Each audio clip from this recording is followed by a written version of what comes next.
We just want you to sit in your chair and go, hip hip hooray,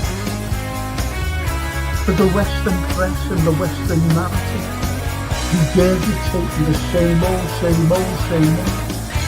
every single day, without exception.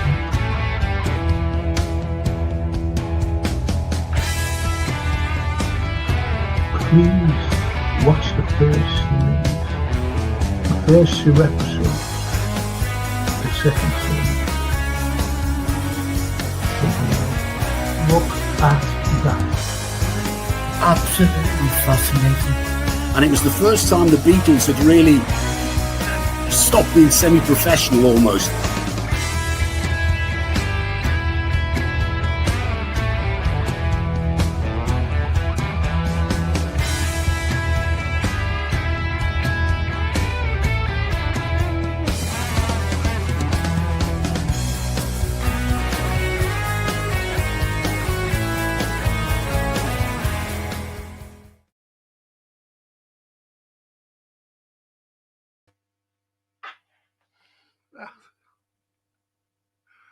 Does it all the time to me.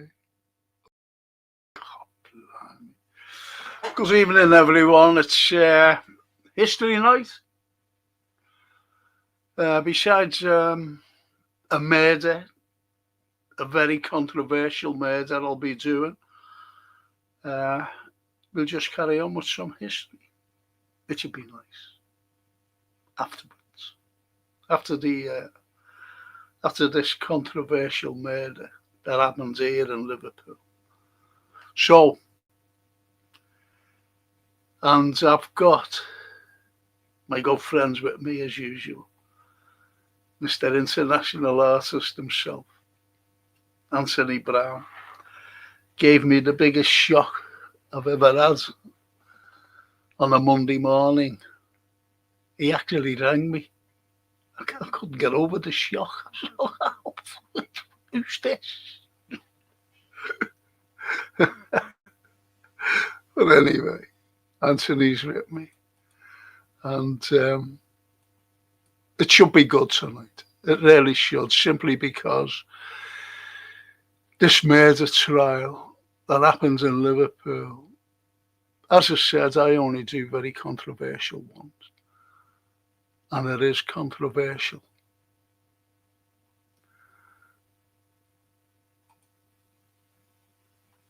And it happened to this gentleman on the right. That's his wife, Julia. That's what we're talking about, this particular trial, only a little later on. But first, I have to thank these wonderful people for sponsoring the Frank Carlyle podcast. Every single podcast they sponsor, no matter what I do, whether it's football. And don't forget, tomorrow night we play Real Madrid, and I'll be doing a watch along. But they're the only things that I'm doing is watch alongs. I'm not doing a podcast during the week because you've got other podcasts you can watch. So it's a waste of time. And I'll be doing just the watch alongs, as I said. So I'll be doing the one tomorrow night. Yes, Real Madrid. And the one at the weekends with Manchester City. So they're the podcast I'll be doing. The watch-alongs, that is. Tonight, as I said, I have to thank Gap Painting Services for sponsoring the Frank Carlyle podcasts. Get them in. Get them in. Let them give you the price without any obligation. And if you're an NHS worker and you're an elderly couple or an elderly person living on your own, do not struggle. Get these people in simply because you get a special discount. And even if you don't fit into the categories of those two, NHS and elderly, just get them in to give you the price. No obligation whatsoever. And I know that people decorate for Christmas. Don't struggle decorating, just get them in. See what the price is. Please. They're very good, they're fully time served. They're not cowboys, they're fully time served painters and decorators. And they're fully insured, just in case anything goes wrong. It'll be replaced. Whatever damage. So therefore, got painting services, the sponsors of the Frank Carlyle podcasts, every single one of them. And as I said, this is going to be a good evening. It really is. It's going to be a good evening because of a very controversial trial. A murder trial. Then we'll do some history afterwards. Once the trial is finished and the verdict given. Okay, I'm going to bring I'll just mention some of our lovely people here. Odette. Bonsoir, Monsieur Frank et Anthony. Bonsoir, Odette. Really nice to see you. Really. That men do not learn very much from the lessons of history is the most important of all the lessons that history has to teach. Aldous Huxley. But they don't learn. We never learn. We never ever learn. But you've got a group of people on this earth who rule the world. Just a small group. And it's what you call the deep state. It's a shadow state. And they tell what governments should be doing, including the POTUS. That is the President of the United States. He gets told what to do by these people. And then the POTUS tells the European leaders what to do. Because the European leaders are vassals to the United States. But it's all changing now. It's a multipolar world that we're going into. But that's for another night. That's for my Friday nights with current affairs and social issues here in this country as well. So good evening, Odette. That's a great quote, actually, from Audley. Aldous. But the thing is, I've read him, but he's very heavy. He really is heavy. A heavy thinker. And she carries on by saying, I have been reading Captain Siegfried Sassoon's poems as we approach Remembrance Sunday, Poppy Day. I find this letter, a soldier's decoration, very poignant, very sad. What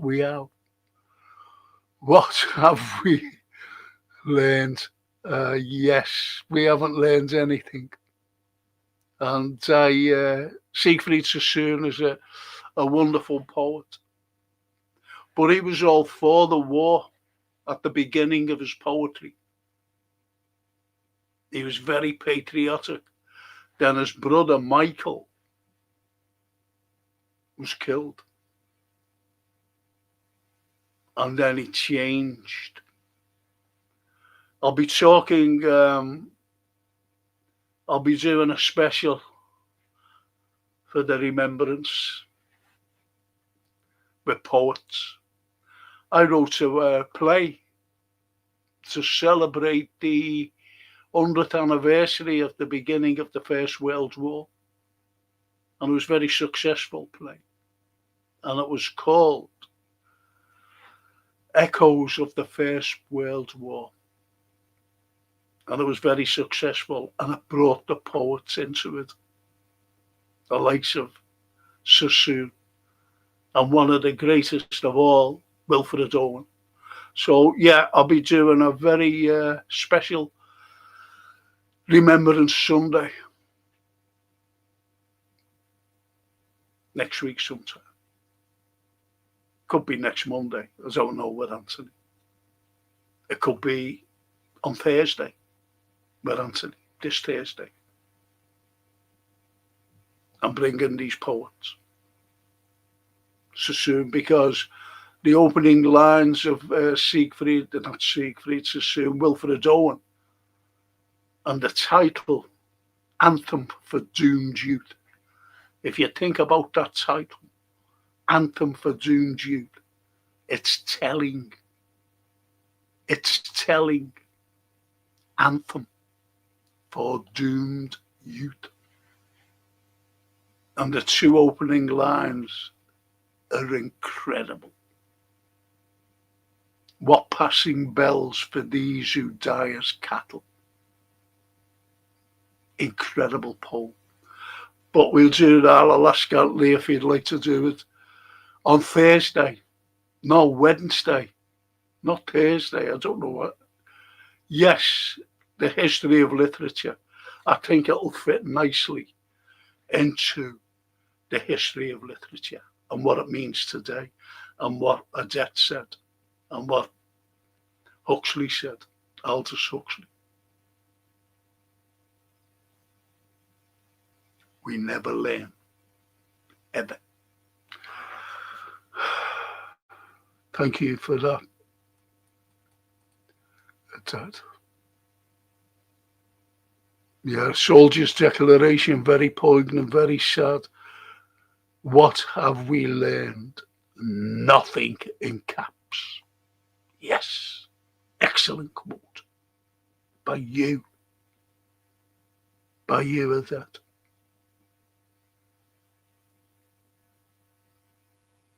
Poignant.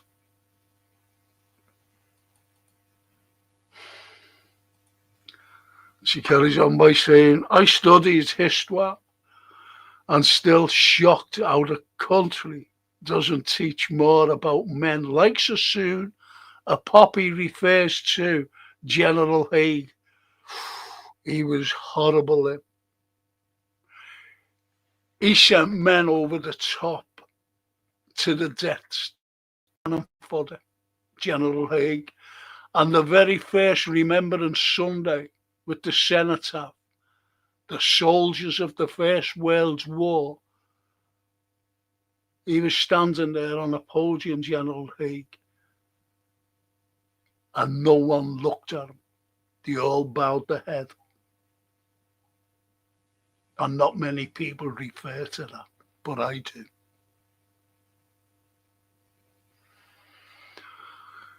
Shocking how history airbrushed the lives he condemned. Brilliant. I didn't read that there. Thank you.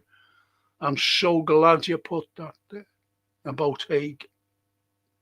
We'll be talking all about that anyway when I ask Anthony as soon as he comes on. Oh, evening, Frank. Evening, Owen. Lynn. Good evening, Frank. Evening, Lynn. And evening, all the chat and Anthony from Lynn Ellis. Little Amby, Helen. Good evening, Frank, Anthony, and everyone in the chat. Good evening, Amby. Good evening. The lovely Irene Evans. Evening, Frank. Evening, Irene.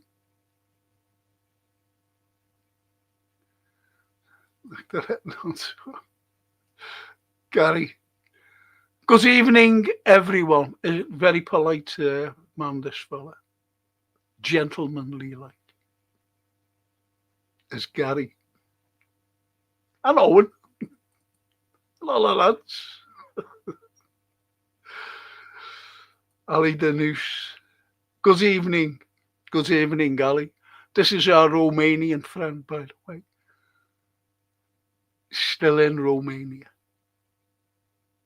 And we've got the same, more or less, ideology, especially about his country and the corruption of the EU by cancelling Romania's elections simply because they didn't like the candidate who was going to win. Then they brought in another candidate and they didn't like him, and they brought in a puppet. Romania. Corrupt. Unfortunately. Everything's corrupt. And as the debt says, we don't learn nothing. Christopher. Hi, Frank and everyone. Like and subscribe. Thank you, Christopher.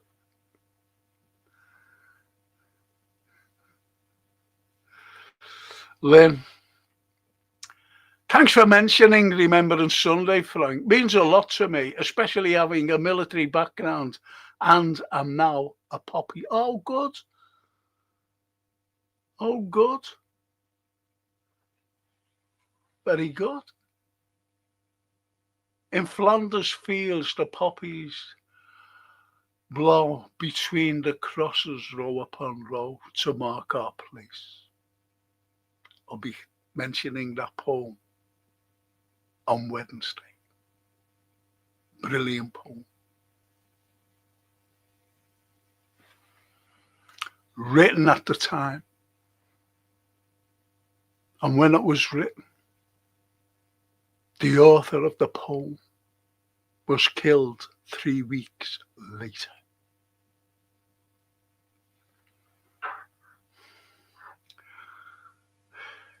So, on that note, I'll bring in my great friend and I'll ask him, shall we do the great poet? Good evening, Anthony. Good evening, Frank, and good evening, one and all. From Odette, Lynn, Christopher, all of you. What do you think of doing that? Yes. On Wednesday? Absolutely. Wednesday or Thursday, whatever suits you, Frank. Yeah, I'm here. Yeah. I carry over 2 days, actually. Yeah. I carry over to Wednesday and Thursday. Yeah. Yeah. How's it, poet? Yeah. What do you think? I think if ever there was a subject worthy of that, Frank, we're on it now, yes. Remembrance, lest we forget. Lest we forget. And unfortunately, we do forget. We do, as you described quite eloquently, and it comes to there's no money in peace is one of the bottom lines, isn't it? There is no money in peace. There's nothing these people can make from peace. Do you know what? It is. I think basically it's what Odette said before, and she quoted Huxley, Aldous Huxley. Yeah. That we don't learn lessons. We don't.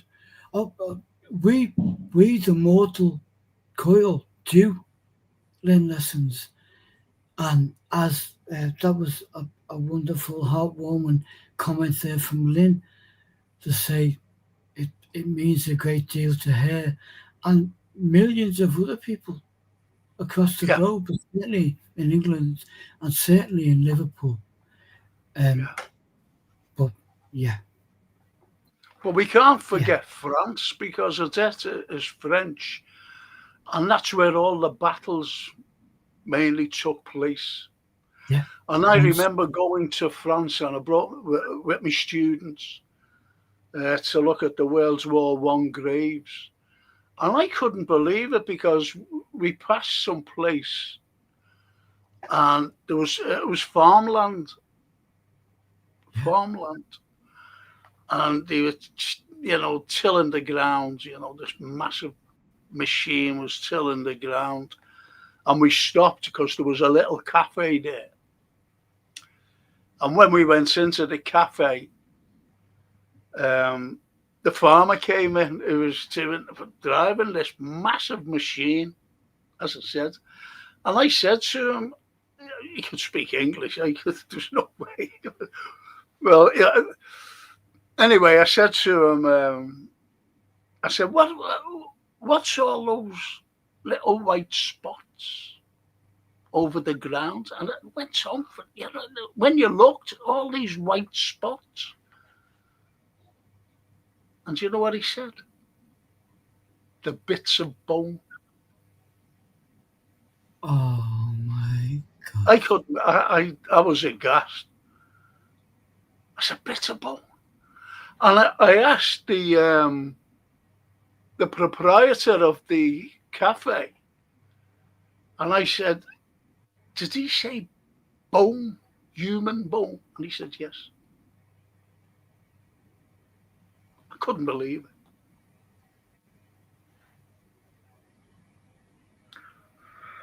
Oh.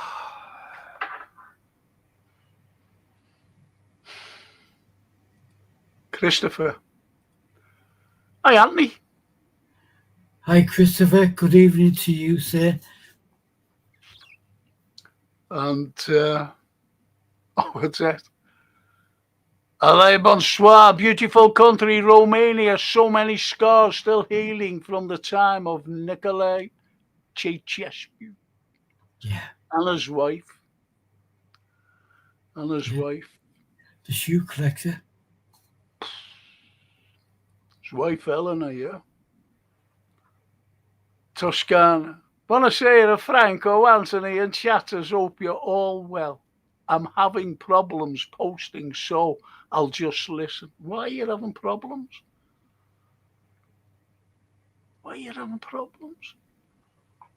Buonasera a tutti, Franco e Antonio, says Bella. Ah, beautiful. What a sound. Beautiful. So we're international tonight, no matter how you look at it. No. We've got Romania. Yeah. We've got France. Yeah. And we've got Italy. Italia. Yeah. And Scouse. Bella Italia. Did you like the little things I sent over of Florence to you? Frank, I loved it. And even watching that clip, you can see why so many people, artists, writers, poets, are drawn there. Because it looks like home. Yes. It is. It's incredible. Anyway, shall we start with this thing? Yeah. And it's these two people. It involves these two people. Do you know what? Do you mind if I just go and get me water? I forgot me water. I won't be a second. Well, I'll just double there. Go eat your water. I'll share mine with you.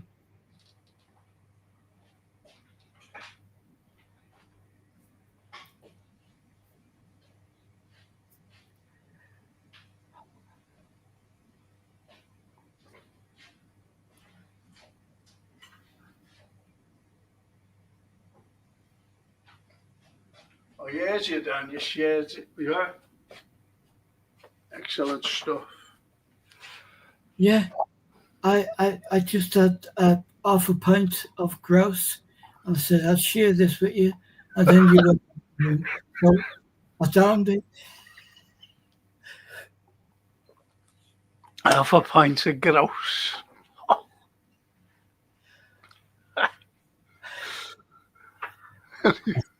if ever there was a time I could have necked it, would be no. We're doing some work, and that's why I've been a bit hit and miss.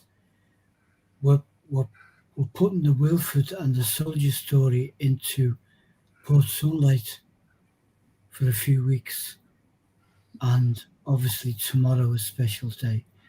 So I've got to finish it all tonight, get it in tomorrow, then we'll talk about it on Wednesday. Yes. Yes. Yes, definitely. That says we have had a hero in Wales War One, Marshal Philippe Pétain, saviour of France at Verdun, but collaborated with the Nazis, but saved from the noose due to his age. He died in jail in Pétain. Great War, Wales War One hero, then collaborated with the Nazis. Did Pétain.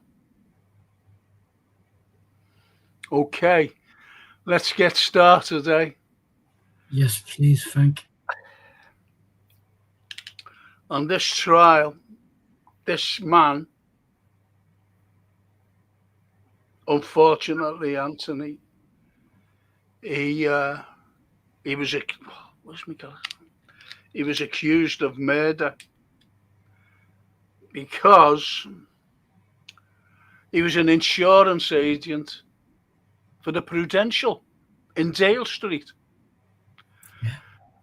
And he was married in 1913 to Julia Thorpe. He got married. And he lived in Wolverton Street in Anfield. And he had a hobby, playing chess in North John Street. And we all know where North John Street is, don't we? Me too. Me too. Anyway, he was disrupted from his hobby by a phone call.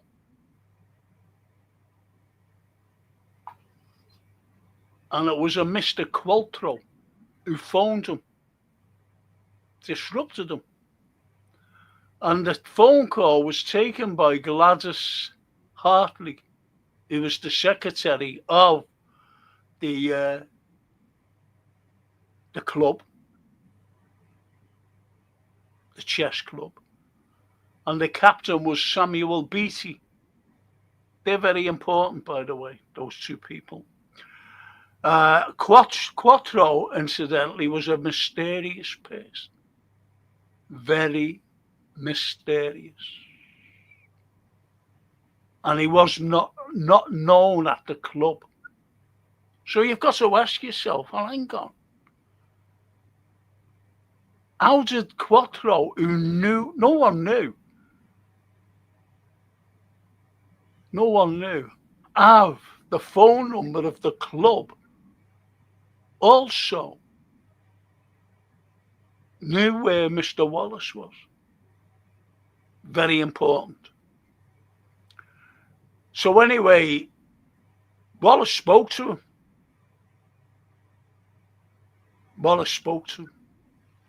And he said, yes.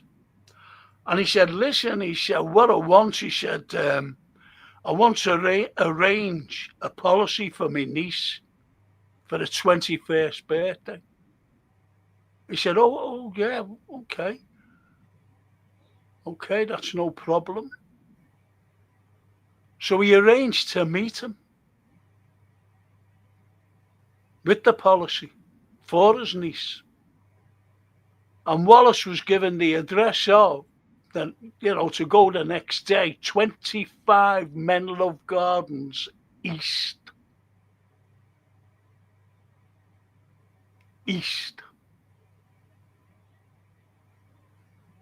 Very important. So, Wallace, the next day, but he just leaves home anyway for his round at 10 a.m.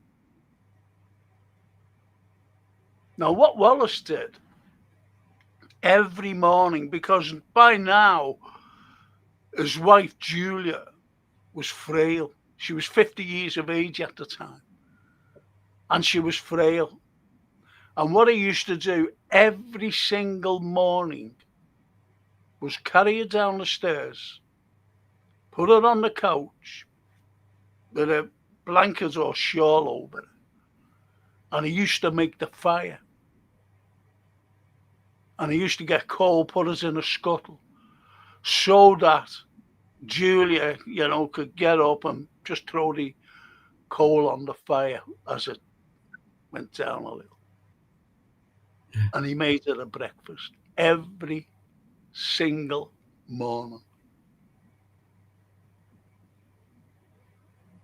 So he goes at 6 o'clock after he goes home, sees to Julia, gives her the tea, something to eat. He says, I'm going out. He said, I'm going up to Menlove Gardens East about this insurance thing. His policy. Yeah. So anyway, he leaves at 6:05 the house in Wolverton Street. Says goodbye. And he catches the number 4 tram to Menlove East. But he should have taken the number 7 tram. The conductor puts Wallace off in the direction of Menlove West. Then he proceeds to ask people for Menlove Gardens East. People have never heard of it, only north, south, and west. Because he was asking people. He was actually asking people where it is, where's Menlove Gardens East. Don't know it. Don't know it. So now he has a problem if there's no Menlove Gardens East. 25 Menlove's Gardens East. So he thinks, he said, well, I must have got it wrong. I must have got this wrong. So he proceeds to go to Menlove, 25 Menlove Gardens West. And he knocks on the door. And a middle-aged lady answers. And he said, does a Mr. Quattro live here? She said, no, never heard. No. Never heard of him. I live here with my husband. I've never heard of Mr. Quattro.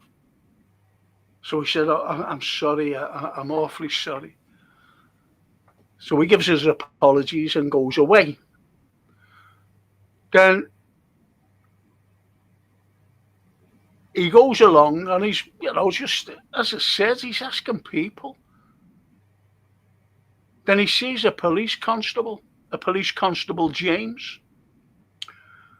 And he said, no, he said, look, he said, the best thing for you to do, he said, go to post office.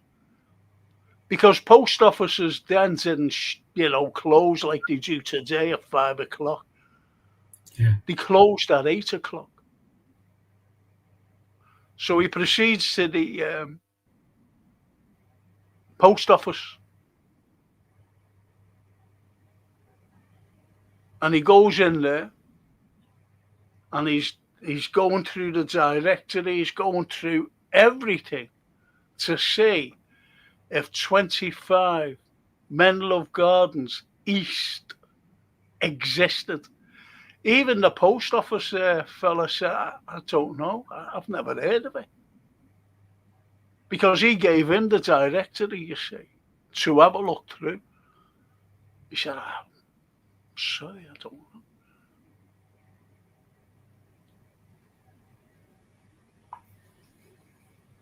So you have the situation now where, how would you feel, Anthony? People are telling you there's no, then you're in the post office, you're asking a policeman, you're asking everybody. How would you feel at the time that there's no men love gardens? I would He's, feel absolutely anxious, nervous. A, because of the address, but more so that, I've got a wife at home who needs me there, he's frail, yeah. He's and I'm frail. wandering around town aimlessly. Exactly. And that's the point. So you start to think, don't you? Yeah, why have I been sent on a wild goose chase? Because this is what this is. It's a wild goose chase. Yeah, So anyway, he gets back, because he realised now that it was a fruitless quest to find this 25 Men Love Gardens East. yeah, Fruitless. yeah. So he decides to return home to Wolverton Street. So he gets there and he sees a Mr. and Mrs. Johnston outside the house. And he said, I've just been up to, he explains the fruitless journey that he went on. Yeah. And he said to them, oh, that's right. What had happened was before, this is how he met these two. He was trying to get in his own, and it seemed to lock, and he couldn't get in. And his neighbours were walking past, and he said, I can't get in. He said, I've just been, and he told them about the fruitless journey. The fruitless journey. So he tried to explain to them about the fruitless journey, and he couldn't get in his own home. And he said, could you do me a favour? He said, just stay there. He said, I'll go around the back to see if I can get in, go in.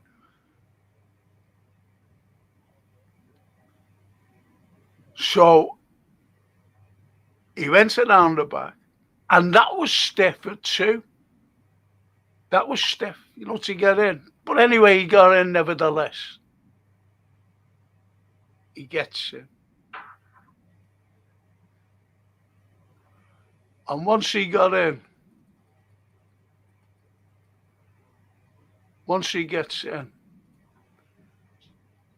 it was a shame because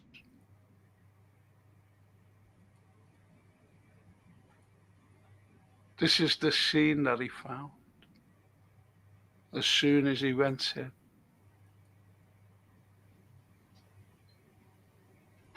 Oh, dear God. That's the actual scene. And there's his wife lying on the floor. His wife.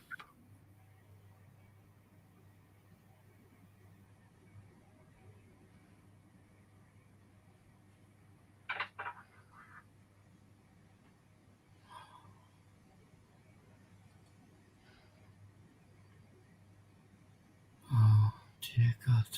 And that's what he was greeted with. And the sad thing was as well, Anthony, when he was greeted with this.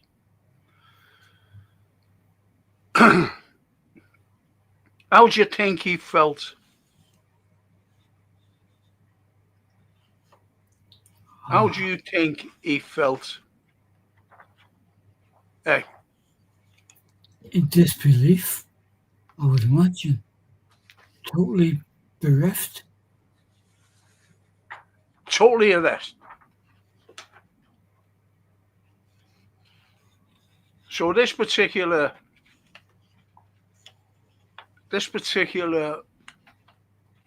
scene of his wife, whom he looked after every single day, every day. And she always encouraged him to go and do his hobby of playing chess. Always. There was never any animosity between them. No. She always encouraged him, but he always looked after her. And he worked hard as an insurance salesman.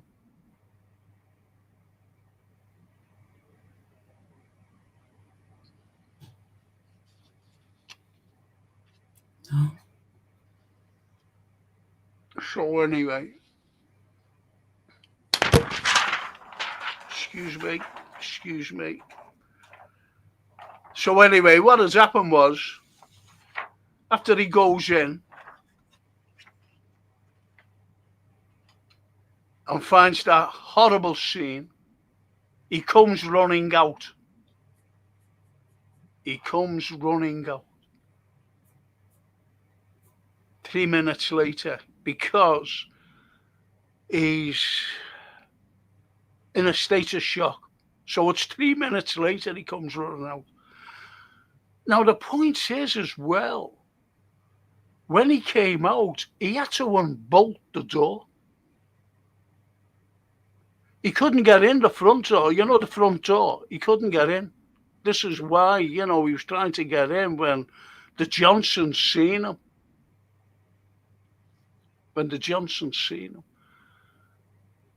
But anyway, that was it. He couldn't get in. Went through the back. Came running out after 3 minutes in a state of shock, shouting, come and see, she's been killed. She's being killed. And as the picture shows, a body was near the hearth of the fireplace in the parlour.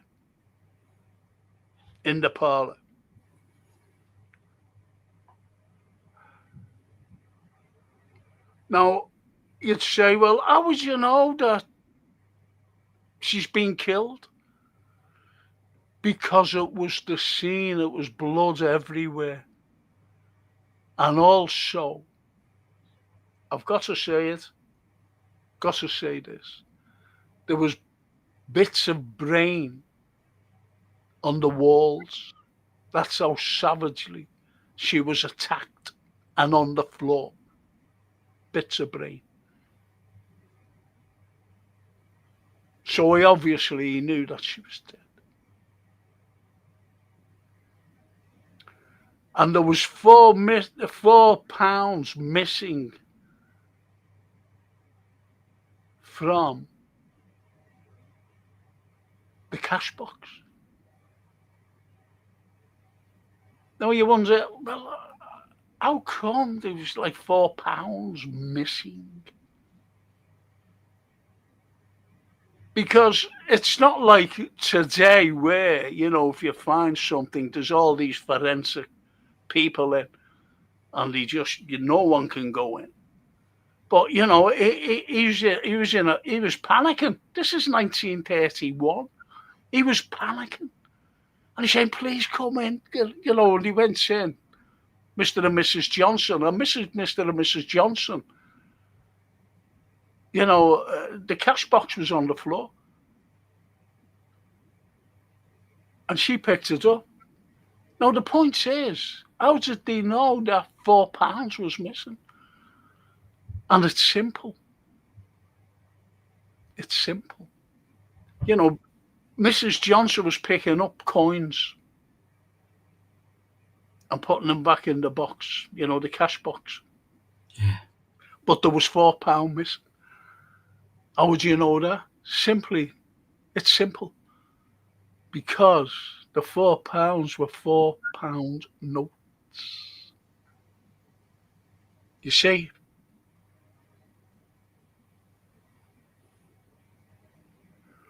Now, at the time, around the Anfield area, there was a spate of robberies going on.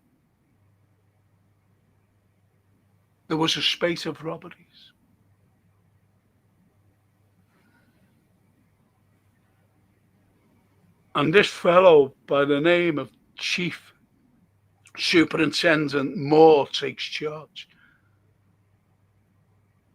Now, Moore's a Northern Irish fella, so he takes charge of this murder.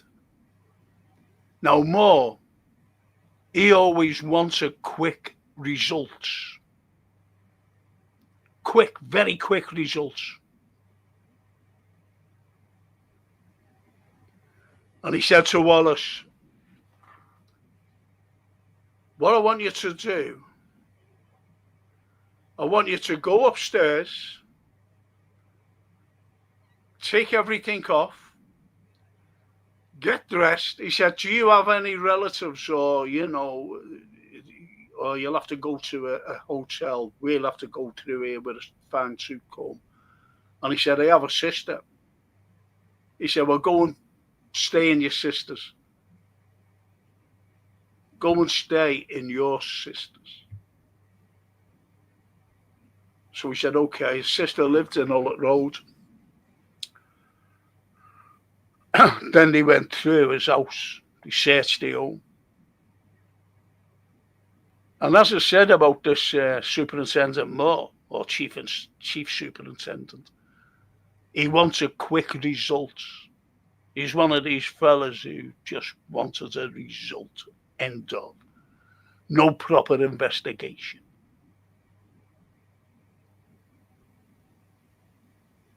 And Wallace was arrested at a sister's home.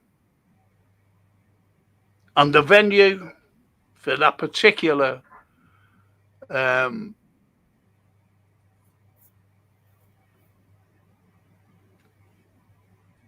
trial was where? Where was it? Where was the trial, Anthony? Are you there? Are you froze? Can you hear me? Yeah. Well, why don't you answer me? Where do you think the trial was going to take place? St. George's Hall. Yes, thank you. Was it ours, was it? It was the main court, wasn't it? Yeah. And there he is being arrested. There he is, Anthony, being arrested.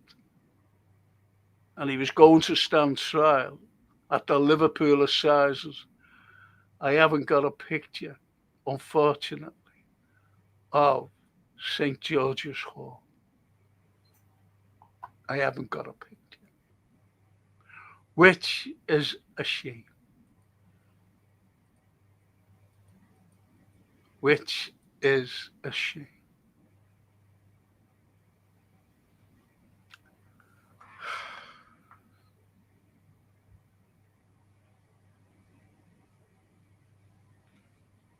What can I do? No picture to show the people of St. George's Hall.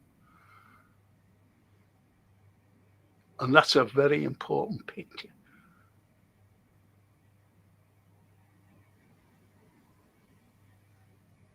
The way it is.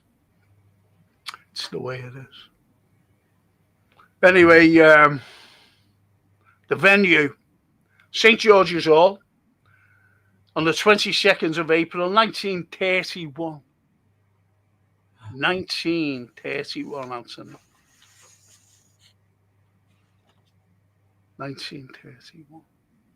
And for the crown was Mr. Edward George Hemedy, KC, King's Counsel. And for the defence, Mr. Roland Oliver, KC, King's Counsel. And the judge was Justice Wright. Now we've got to look at Oliver, who was the defence barrister of Mr. Wallace, George Wallace. William Wallace, I'm sorry. And he always said Roland Oliver, and he's a defence barrister. And he always said,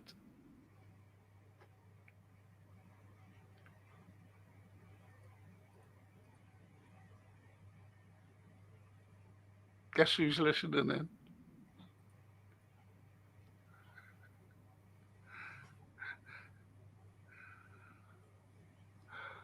That's yours, isn't it? Yeah. Well, I didn't take it. No, of course. But anyway, that's the venue, and it's a very important picture to show the people. That's the venue of the Liverpool Assizes.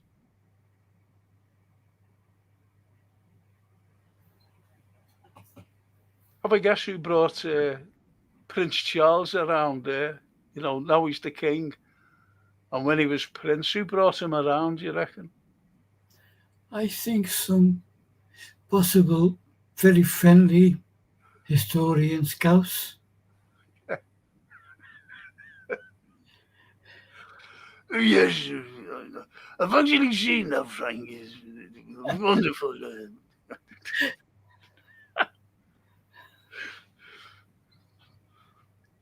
So that was the venue, Anthony. Yeah. That was the venue.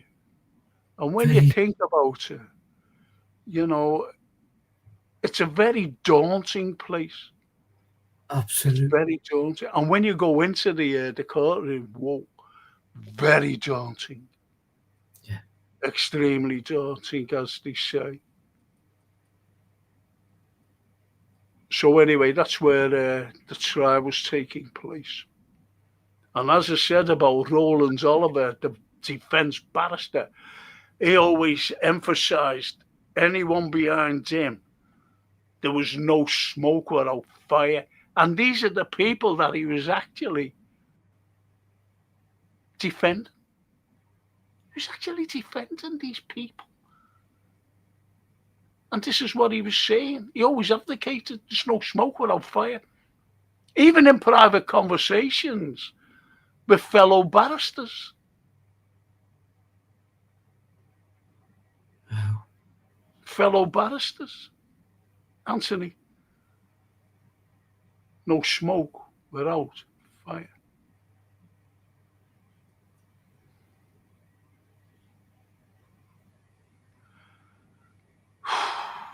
So the defence. The Crown. This was their prosecution. This was their prosecution.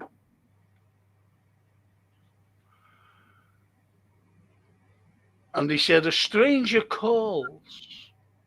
Crown evidence, this is. A stranger calls only 400 yards from the house. Now, this is the prosecution saying. He gets a phone call, and yet it's 400 yards from his home. See? And he rang the chess club. And he could have written a letter, but he didn't. He rang the club. This is getting at the defence. This is getting at what Wallace had said. Yeah. Or left a note at Wallace's home. But there was no such letter. There was no such note. Yes, he rang up 400 yards from his home. Why do that? Even why didn't he go down to the club to see this Mr. Wallace in person? Then there was curious ways of alibis. He was going around asking everybody, including a policeman. Why would he do that? Because he wanted an alibi. This is why This is why he asked everybody, including tram conductors, policemen, the proprietor of the post office, ordinary passers-by,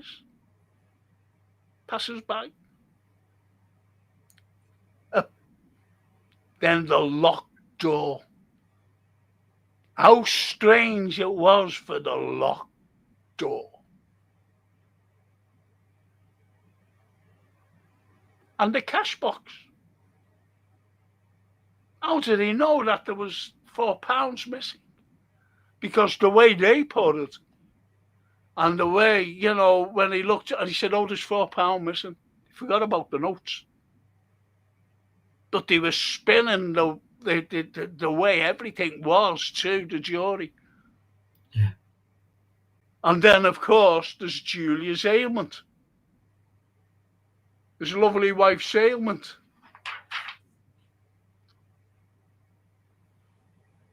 He was fed up with it, they said.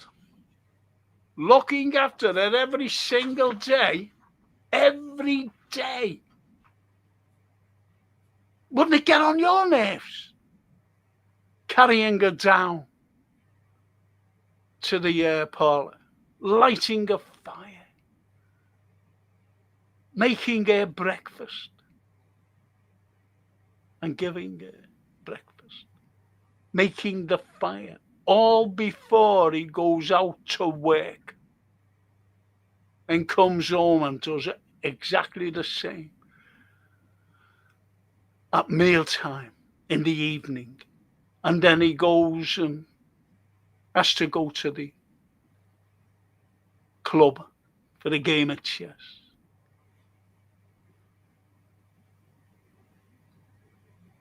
And she was in the way with an ailment. No one else would do this murder, a frenzied attack on a frail lady.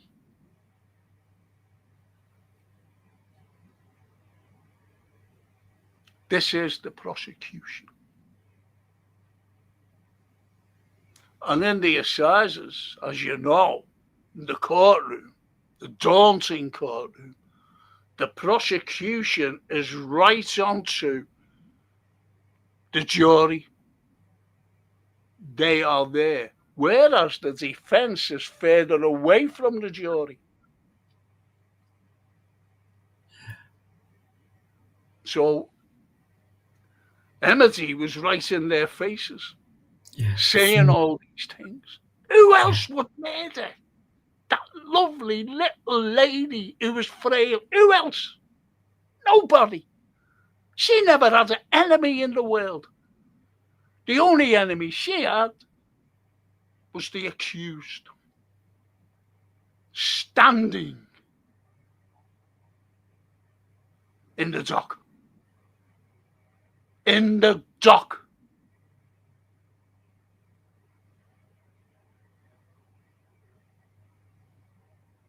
And that was the prosecution. And after the break, we'll come back to see what happened.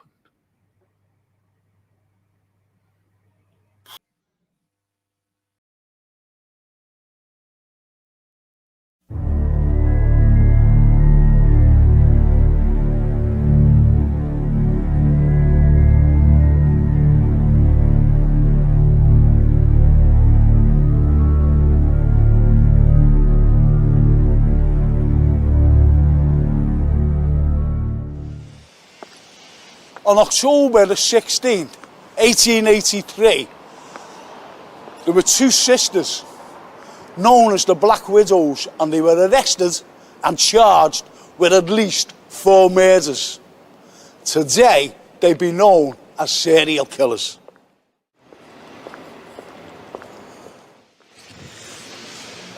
The two sisters, Catherine Flanagan and Margaret Higgins, were urged on by sheer greed.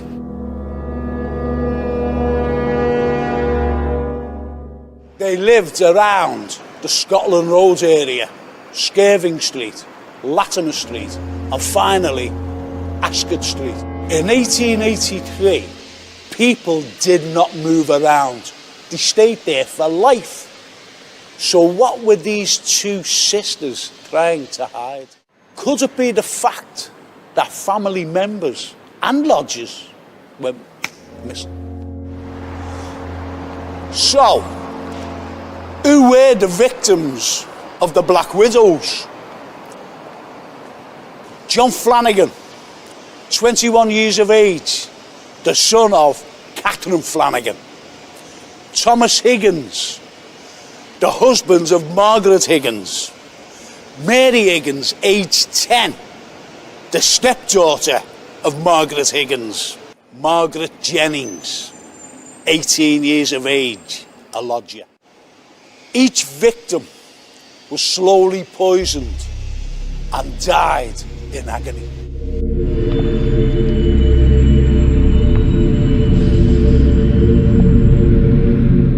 The deceased Thomas Higgins' brother, Patrick Higgins, had thought something afoot here because he was very sharp.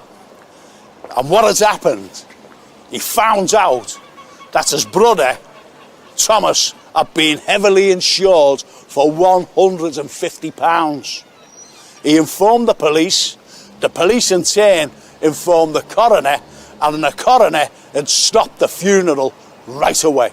150 quid doesn't sound much today, but in those days, 1883, it would buy you 2 terraced houses.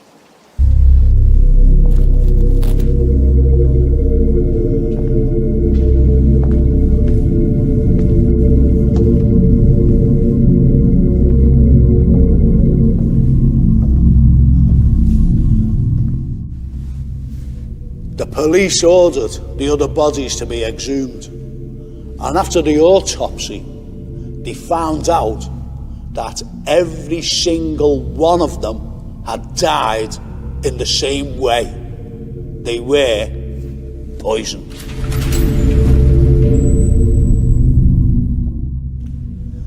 After the arrest of both Catherine Flanagan and Margaret Higgins, it was here on the 14th of February 1884 at St George's Hall they stood trial. And isn't it such an intimidating place?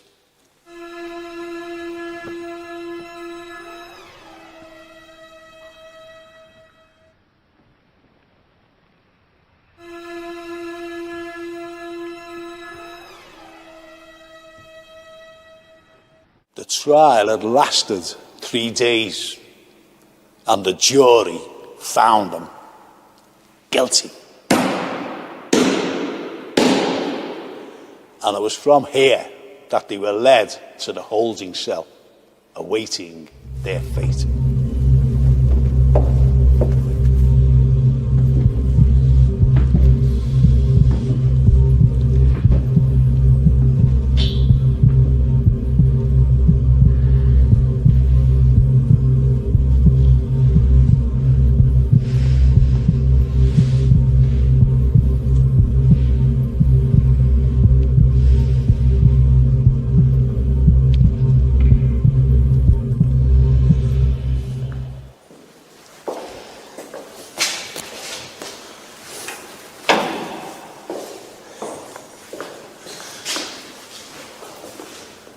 And this was the holding cell that the both sisters, the Black Widows, Catherine Flanagan and Margaret Higgins, had to wait and then brought up to Kirkdale Jail.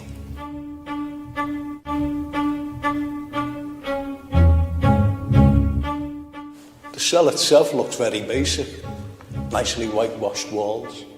But believe you me, in 1884, when they were condemned to die, these cells were a horrible green colour. Dank, wet, vermin running around. So you can imagine the two women sitting here, waiting to be taken away.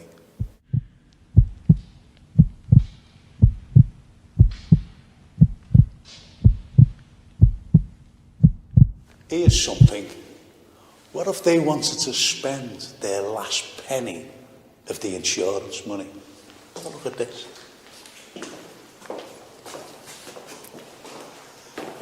It's a loo. But it's no ordinary loo. What's missing? Well, I'll tell you what's missing. It's the chain, just in case you want to. Couldn't have that in a condemned cell. And here's the flush when they had to use it.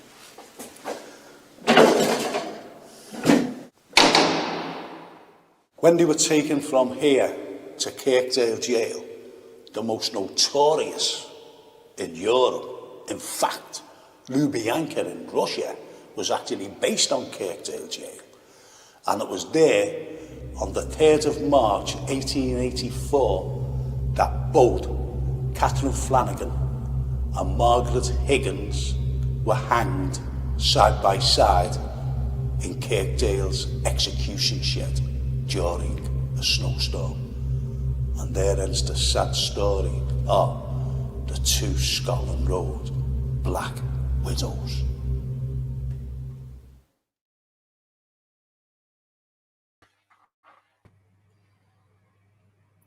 Wow. Down the haunted cells where you found yourself kind of almost face to face with something. Yes. Didn't you? Yes, down there. It was horrible. You know, leading from the dock to that holding cell. Yeah. It frightened me, that. When I was trying to pull the door and something on the other side was pulled. And that was given a trial to an audience when I was in there. So, you know, it was just very, very frightening indeed. Never ever got over it. No. And in the audience that I was given, the trial too, not this particular trial, but another trial. A young lad, he was Jack the lad, and he decided to go. I said, don't, because of health and safety. I would have got into trouble. And the kids ran down. It's only about 20, 19, 20, this lad. And we're in, don't know, I think less than a minute. That lad came running up, ran past me in the dock and out. And I asked one of the lads who was working at the time, because they still had to work there. And I said, have you seen anyone run? He says, yes, some young lad, he's gone right out.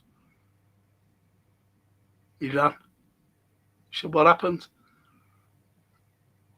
I said, I'll explain to him. Anyway, he said, it's full of that. He said, Frank, it's full of it. Wow. You know, these incidents and things. Well, as you described, those particular ladies, it's hard to imagine it not being full of that, isn't it? Yeah. Do you know what? It's strange as well. When they went, it was, you know, it was a horrible day. It was windy, and they were being hanged in a shed. That's all. A shed. The open air, you know, shed. Not a public hanging. Anyway, they said, can you hang us on another day? It's freezing. That's what they said. But no, you can't hear. That's absolutely true. What they said. Horrible people. Kill their own. Serial killers. What you call today. Serial killers. So, what happened to Wallace? Unfortunately, Wallace was convicted of the murder of his wife, Julie. And he was sentenced to hang at Walton Jail. And Wallace appealed his conviction, actually. He appealed. And the Court of Appeal actually looked at the weight of evidence and quashed it. They threw it out. And it was overturned, which was very unusual. Once you've been convicted, especially of a capital crime, murder, the sentence was always carried out, but this was turned over. Now, the point is, why was it turned over? Why? Now, don't forget, do you know the way you've got to look at the prosecution? And they thought that they had an airtight case. And remember Rowlands Oliver, the defence barrister, Anthony? Yeah. He always said there's no smoke without fire.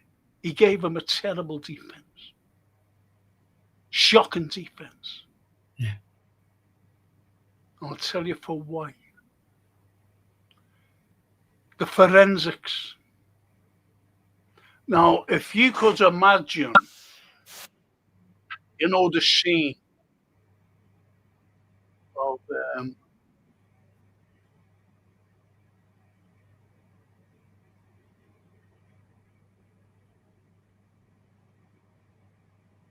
sorry, just get back to the scene.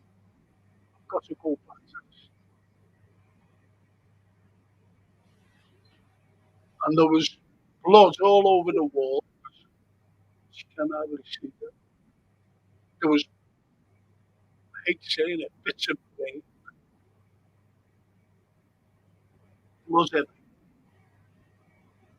Now, the forensics, when they told them, when that Moore who wanted quick results,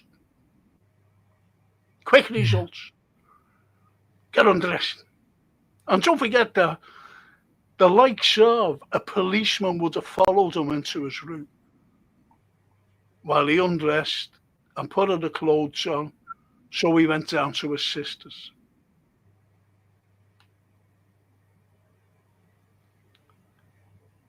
And the forensics couldn't find any blood spatter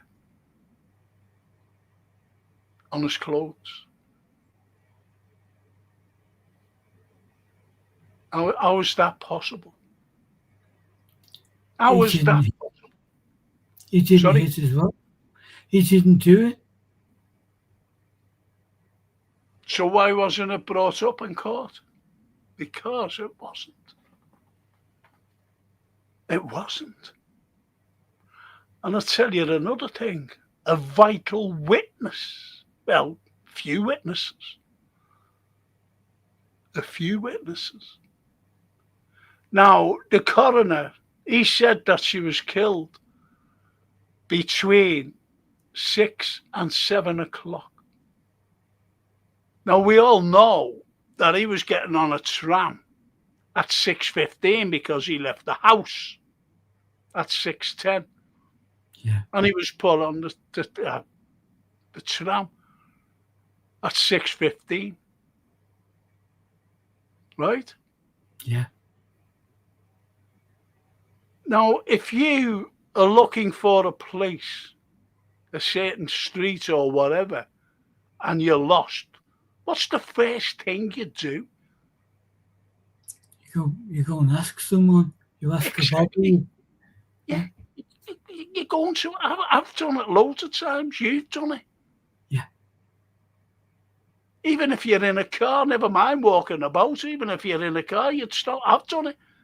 Yeah. Excuse me, do you know where? Yeah, just go down there, do it right, and first left. That's it. Yeah. So you're bound to ask. You're bound to ask. And that's the sad indictment of the prosecution and the way they spun it. Edward George Emmety, the prosecutor.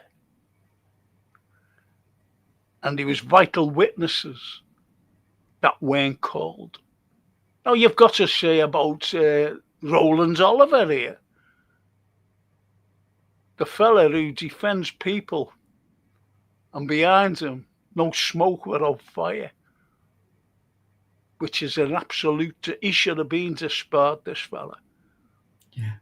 He should have been disbarred. But he wasn't. And he never called one vital witness. Now,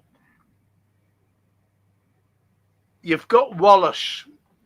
He's on a tram. He gets the wrong tram, number 4. So he has to get off, and he gets the number 7 tram to Menlove Gardens East. The murder had taken place between 6 and 7. That was the coroner's thing. Yeah. And there was a vital witness that wasn't called. And it was a young lad named Peter Allen, who used to go around with the milkman to try and get some money for himself. Only a young lad, Peter Allen. He was 12 years of age. And his dad said to him, with the dark nights, now don't forget this is January when this murder occurred. And we all know that it's dark nights. Yeah. We all know that, Anthony, dark nights. So we said to them, once at 7 o'clock, get home. You know, don't go around collecting money. Leave it till the next night or the day after when you're there, when you finish school. Okay, all right, Dad. Because you were told, excuse me, you did what you were told back in the day. Yeah. You were told. And his last visit was to who? Do you reckon? To collect the milk money. The poor lady, Julia Wallace. Absolutely. He knocks on the door. The lady opens the door. However, she only opened it like that. And she said, yes. And he said, I've come for the milk money, Mrs. Wallace. And she said, oh, and rather, you know, in a voice that was like trembly. I thought, oh, can you come back tomorrow when Mr. Wallace is here? And said, please, and close the door. Okay, Mrs. Wallace. And he went straight home. That was at 7 o'clock. This is why William Wallace was on the trams. Both the number 4 tram and the number 7 tram. Weren't called. We're not called. That young boy. And there was 2 ladies who was out in the backyards talking, gossiping. And they seen, because the Wallaces just lived up the way from them, and they seen a fellow run out of the back door, the Wallace back door, jumped in a car and sped away. Now, when you go back to 1931, there weren't many cars about. No. Not many cars. No. They weren't called. And what they said, that he was blood-stained, running out of the house. And jumping in a car and getting off.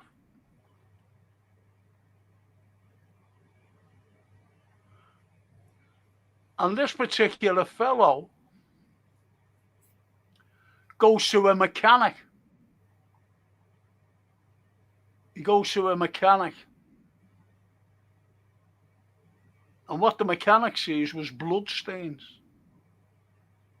on the starting handle. Because in those days, you had to have a starting handle to start your car. So there was blood stains on there. Because the murder weapon was never, ever found. A poker wasn't used. Yet, on the likes of this fellow who was seen running from the house at the time after 7 p.m. And then he had to go the next day into this garage to get something done. And the mechanic seen this starting handle with blood on, blood stains. He wasn't called. The two ladies who seen the fellow running from the house, they weren't called. So there was 4 vital witnesses that weren't called. That would have just destroyed the case right away. Why does everybody, when I'm doing a thing, I never get any messages in the day, you know. It always happens overnight.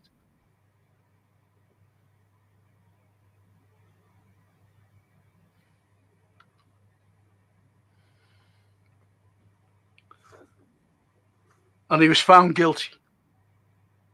As I said.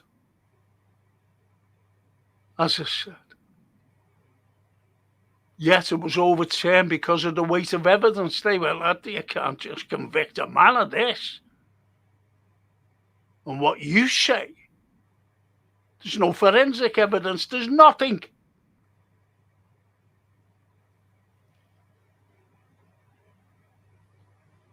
Nothing.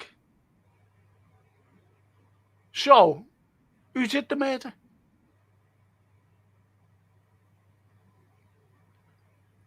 And Wallace always protested his innocence until his death in February. Yeah. Now, I'm just going to get you because they're not there. And I'm fuming over it. Again. Just let me get you so.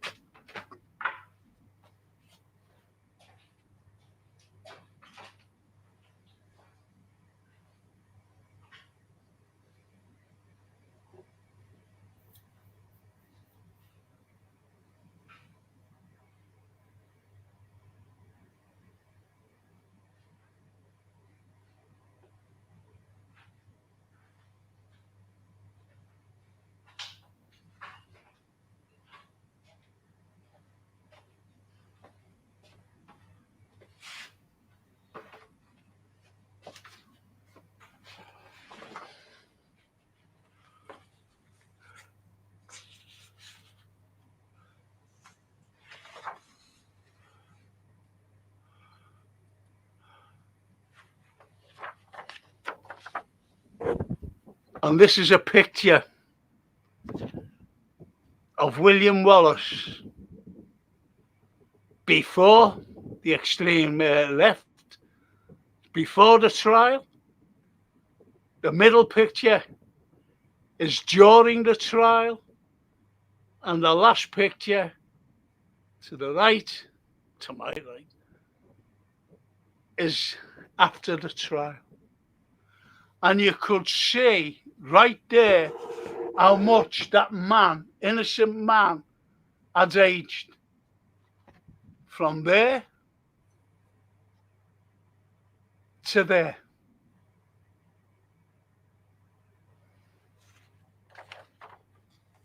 That's very important photograph.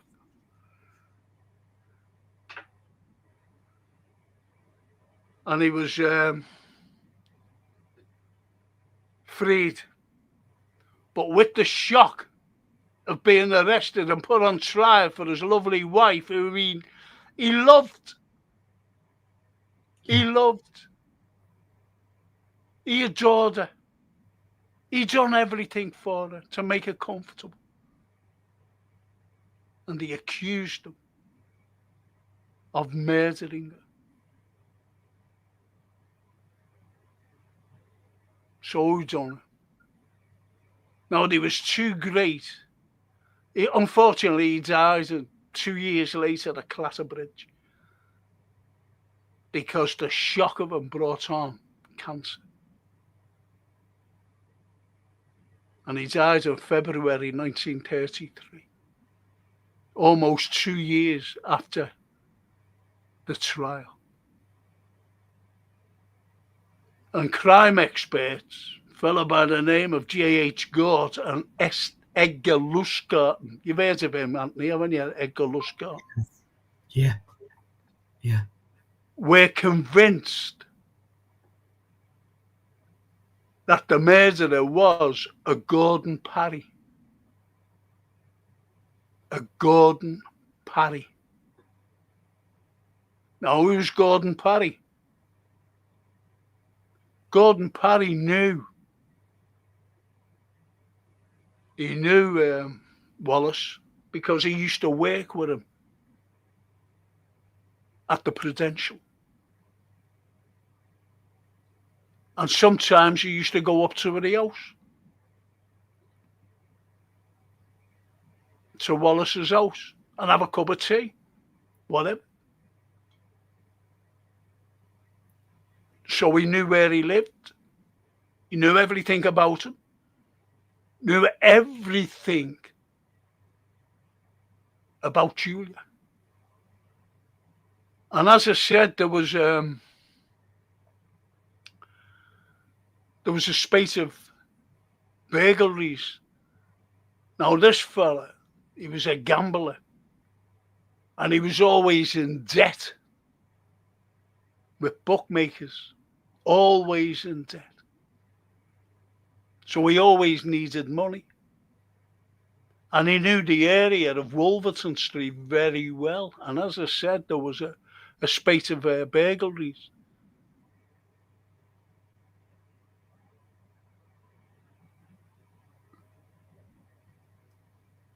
And as I said, he knew about Julia being at home, on her own, that evening. Because where was Wallace? He was on the trams, going to a place that a mysterious fellow called about his niece and a policy because she was turning 21. And he never ever found. And no one knew, even Samuel Beattie, the captain of the club, and Gladys Hartley, they didn't know this Quattro. And he said, he looked so surprised. He said, hey. And Gladys said, oh, to Mr. Quattro. And Mr. Samuel Beattie said, you know him? She said, no, never heard of him. And then they asked him, what is it? I was over a policy. I've got to go tomorrow to Menlove Gardens. That's all he said. Never said east, west, or whatever. He just said Menlove Gardens. So, yeah.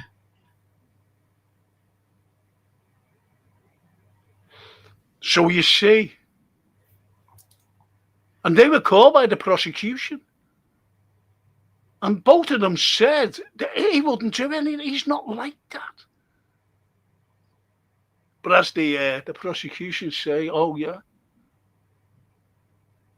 how can you tell what kind of demeanour does a murderer have? You And see, with you, fella, no smoke without fire. no smoke without. So the jurors are going to hear that and then thought, Exactly. my God. And that was the trial. And there was I forget his name. I forget this fella's name, unfortunately. Now, as I said, Lustgarten and J.H. Gort, they said that this Parry fella did it. He did it.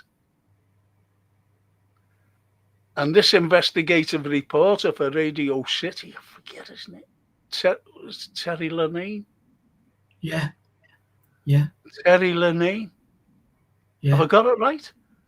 Big name, big man, big heart. Okay. Yeah. Okay. And he found him, and he was living in North Wales, and he got his phone number, and he phoned him up. He said, would you come in and talk about the Wallace case and what Lustgarten and Gort said about you? They said that you committed this murder. Would you come in and do an interview? And you know what he said to him? To Terry Lanane? He said, get onto this. Now, you can take this two ways. He said, yes, I have to get things off my chest. So you can either say, oh yeah, I was accused and, I've got to get it off my chest. Or, which I believe, he said, yeah, I've got to get it off my chest. That he's done the murder. Because the man was sick. So 2 weeks, the date was set for him to do this interview. And within that 2 weeks, he was dead.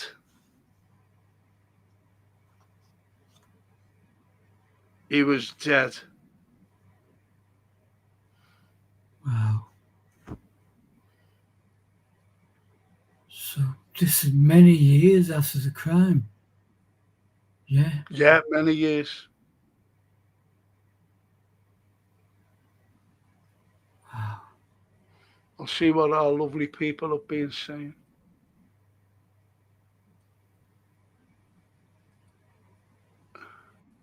Oh,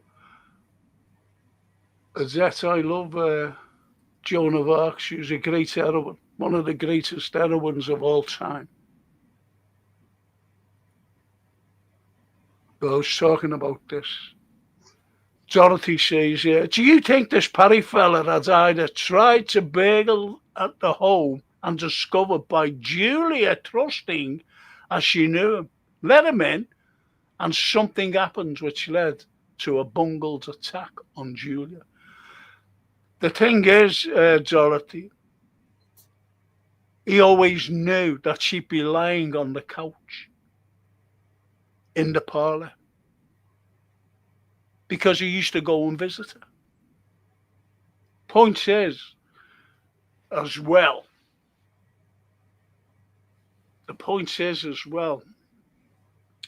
he locked the door, the front door, with bolts, just in case Wallace came back unexpectedly, couldn't get in. And he also did something that, to the back door, because he had to escape just in case Wallace came back unexpectedly. He might have said, oh, I'm not going, and came back while he was in there. That's why he barricaded the front door and the back door. So if he had the front door going, he would have been out the back. Jumped in his car and got off.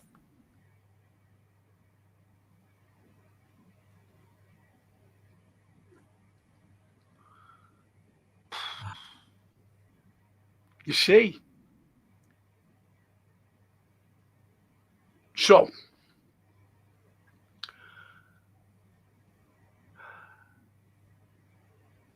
you've got to think that Parry went in order to commit this crime, not to sneak in, because of everything. He could have done it of a day, but he must have been unsure about what time. You know, he could have just been around the corner doing his insurance business and just come in at any time. So he made up this Mr. Quattro, knowing that he'd get out and stay out. And he went in looking for money, and he just murdered her. So And he knew, he just knew, didn't he, that he'd get the blame, the husband.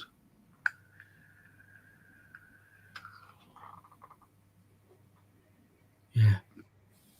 The cash box Yeah. he knew would be in the room Yeah. where the lady And he took was. the £4. He took the £4. £4 for a life. And Dorothy says, sounds more plausible than Wallace committing the crime, but husband's always under suspicion by the police. Well, they're the first people you look at, Dorothy. Are the spouse's family members, especially a spouse, especially her husband. And if her husband's dead, you know, you look at the wife as well.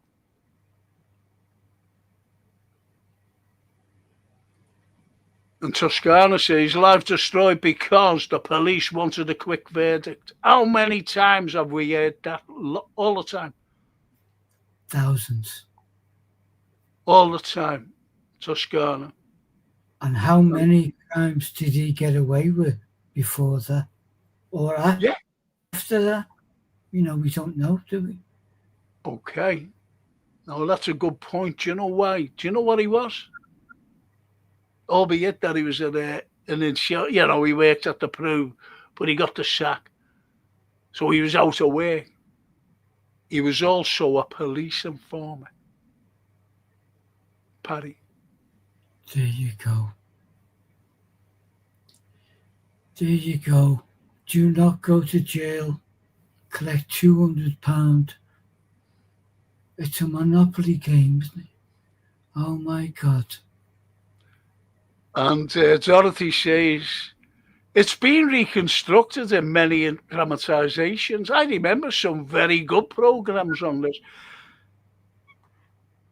I was at Radio Merseyside and Dorothy, and I met Jonathan Price. Yeah. Who actually played. I remember it well. Yeah. And you know what? I was so a very gentle man. Oh, well, and I mean gentle, spoken. I said to I'll tell you what came out at the time. James Bond. I said, hey, you shouldn't be killing James Bond, our big hero. And he laughed. So we had a chat. And I said about William Wallace. I said, you played William Wallace. I said, the man from the Peru. I said, you know, very famous trial here. Very famous. I said, do you think he remembers it very well? I said, do you think he done it? And what do you think his answer was? I'd like to think he'd said no, he didn't do it. That's it. He did. He said no. No. And he got into the character of him. How about that? Special. Dorothy? He's one of our greatest actors. I love him. Oh, brilliant. Brilliant. But I still won't forgive him for trying to kill James Bond, though.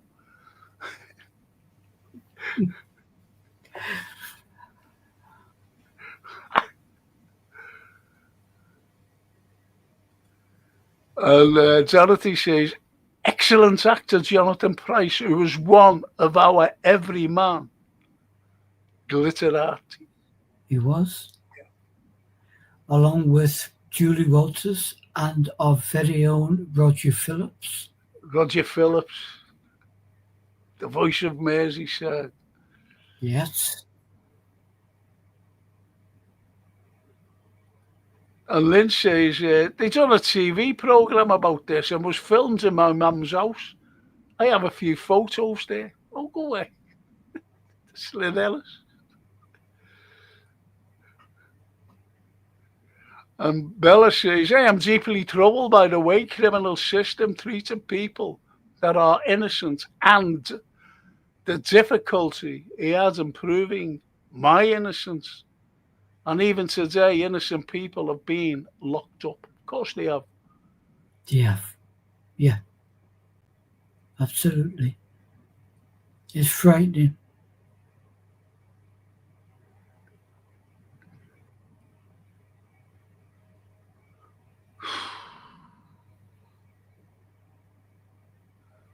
Merci pour toi, mon aimable. Isn't that lovely? You know, the way the French say, Yeah. you know, friends. Thank you, my friends. Mon ami. Mon ami. Thank you for the kind words. Us French, like Italian, put family at the forefront. Yes, very family orientated. Very family orientated. Yeah. That's lovely, Odette, talking to her. I just want to mention this. My hero is Joan of Arc. One life is all we have, and we live it. Excuse me, and we live it as we believe in living it. But to sacrifice what you are and to live without belief, that is a fate more terrible than dying. Oh, this bloody elbow of mine, the pain, the excruciating pain.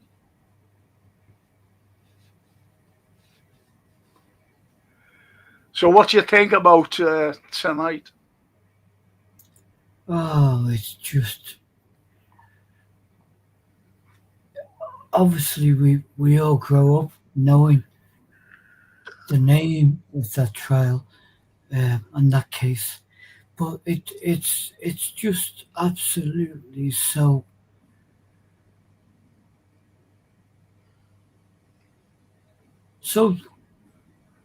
haunting, really. You know, It is. It a is. couple in love, and Next week, I'll be doing Burns and Devlin. okay, I'll be doing them.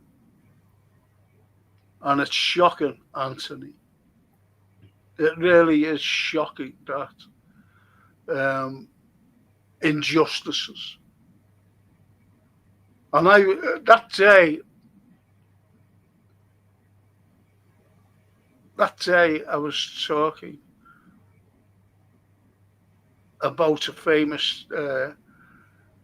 famous murder that happened in Liverpool, and they hanged. It wasn't Kennedy, George Kennedy. It was another murder, but it happened in the 19th century, the 1800s. I think it was around sometime in the 1860s. And this fellow was actually tried at the Liverpool Assizes. And don't forget, it was more or less new then, because St George's Hall opened in 1854. So it was basically new. And he was found guilty and he protested his innocence. And I've heard that there's always rattlings going on around the cell area, the cells. and they say that it was him. So I forget his name. I forget his name, Anthony. Was he Anyway, I was doing this, and that's when that incident with me happened. I was giving out the trial about him. And as I said, you get told about the rattlings around the cell areas, the cell area or cells area. This is what you hear. Yeah. And what I experienced. Yeah. At the time. There's a lady who's been seen in the Mary. I've forgotten the ins and outs of it, but in that area as well. She's often seen by staff members and stuff. And when we were there, could be one of those black widows. maybe roaming the cells. Yeah.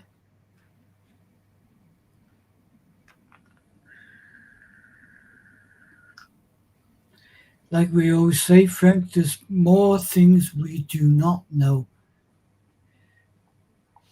than we Well, do. yeah. It's like what we do, the history of literature. And the history of literature, as Adette says there about Joan of Arc. Yeah. A great French woman. Point is, well, you don't get, I think the French would do it, the full history of Joan. But we don't, because she was an enemy. And this is the problem that we have today. Yeah, you're battling through propaganda and everything. Easier to make everyone else the enemy to big up the glory for ourselves, isn't it? Yeah. And Adette actually mentioned about the First World War and General Pétain, who actually, was a saviour of the First World War, saviour of the French people. At Verdun, the Battle of Verdun, that hardly ever gets mentioned in British history. Yet 500,000, 500,000 Frenchmen lost their lives at Verdun, and 400,000 Germans. It was one of the main battles of any battle on the planet.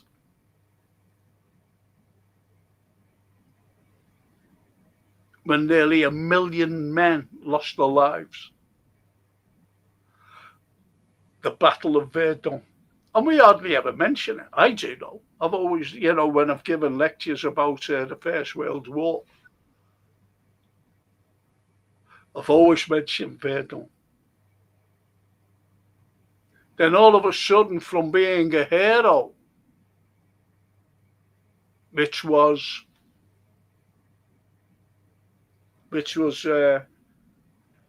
General Pétain, or Marshal Pétain, he became a collaborator in the Second World War with the Germans.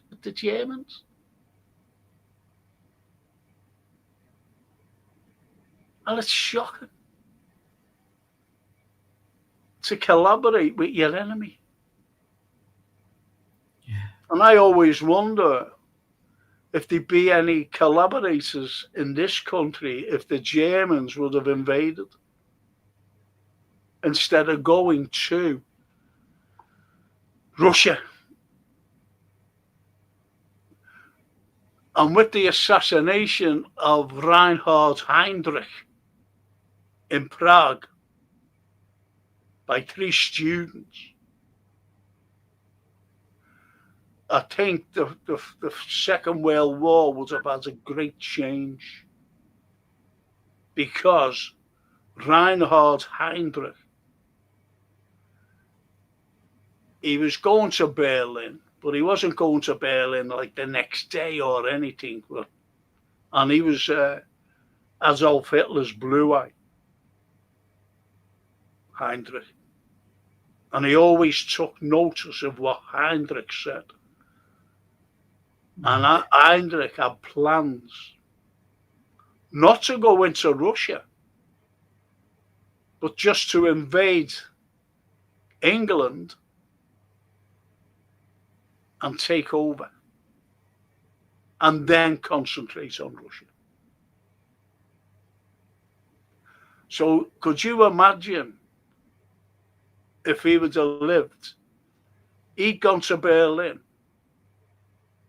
where other generals and Hitler himself saying, well, we go into Russia, they leave England, they're nothing. And just imagine him saying, well, don't go into Russia yet. And you're going in at the wrong time. Because the Germans went in the winter. They went in the summer, I'm sorry. They went in the June. And it's all nice and hot and everything. And they were just going right through Russia. And what had hit them was the winter. Now, winters start very early. And they have minus 30. So they go from hot to cold within a matter of weeks. Weeks. And I'm not talking 6 weeks or anything. I'm talking a couple of weeks. I stream a place in Siberia. And I was looking at it in the summer. And they have a fantastic summer, Siberia. Now, you always think of Siberia as being freezing cold all year round. They have a fantastic summer. It's in the high 20s and the low 30s. But within a matter of 18 days, it went from being like, as winter's coming on, the temperatures drop. And there was 22 degrees, which is still lovely, I'd be sitting out myself in 22 degrees, 70 odd degrees. It is. And within, as I said, within days, 18 days or so, less than 3 weeks, the temperature dropped to -9, and it's full of snow and permafrost. And the river there is icing over now. So you can imagine what the Germans walked into. Yeah. And Heydrich would have said, no, don't go in. I think, I don't know whether it was Keitel who said, don't go in now, wait. But anyway, they went in. Big mistake. And it's strange, Anthony, that when Napoleon went in, it was one of the worst winters on record. When he went in 1812 into Russia. Yeah. He got to Moscow. And when he retreated, the winter was so severe. Very severe. But Napoleon was well protected by his soldiers. Well protected. Fending off the Cossacks as they were retreating back to France. And also, when Hitler went in, the Germans, again at that time, it was one of the worst winters on record, and they were 2 invasions of Russia and worse winters. That could be with invasions taking place. And everybody wonders, well, who's had Russia invaded? Never invaded anybody. Russia. They helped the Allies. Without Russia, I'll just say this.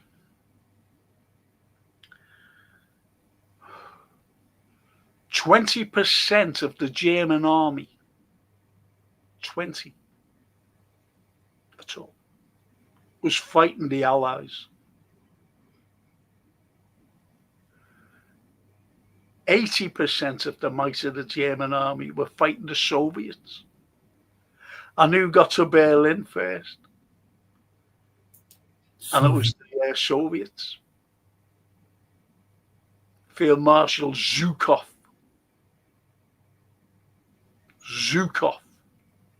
Not the Allies.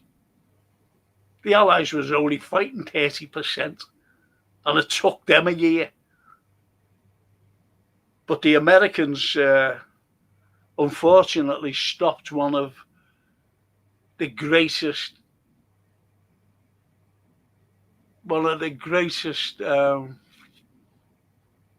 how can I put this? You've all heard of the bridge at Arnhem. Yeah. And Arnhem, Montgomery said, if we get that out, we take Arnhem there, we're on our way to Berlin. And remember, a bridge too far, people would know it by a bridge too far. Yeah. And it was the Americans who stopped. They were 3 kilometers away from Arnhem, the Allies. And what it was, they got a message saying, oh, don't go in, halt and return. And yet they could hear the gunfire in Arnhem. They were only 3 kilometers, and the Americans stopped it from going in because General Horrocks said, we've got, no, you can't. We've been ordered to stop and not go in. And that, in my opinion, was to stop the British having a victory, especially Montgomery, over the Americans and their tactics. And you've only got to look at today, what happens today, and their tactics never worked. You've only got to look at Vietnam. You've only got to look at Iraq. You've only got to look at Libya. You've only got to look at Syria. Never works. No. Never works. They haven't won a war. And they can't win a war on their own. They always have to have someone behind them. That's our American allies. And you've got a big dope, haven't you? As president. A Satsuma.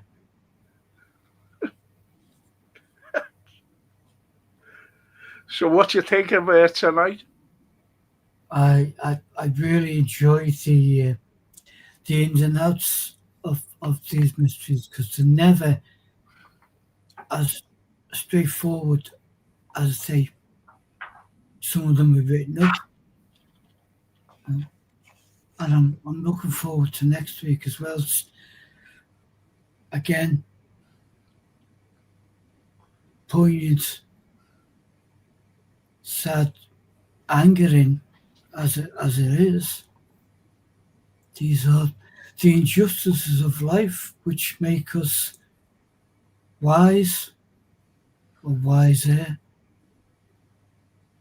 to justice. What is it? But are we wiser to justice? Well, we're wiser to the bull that goes with it, the propaganda that goes with it.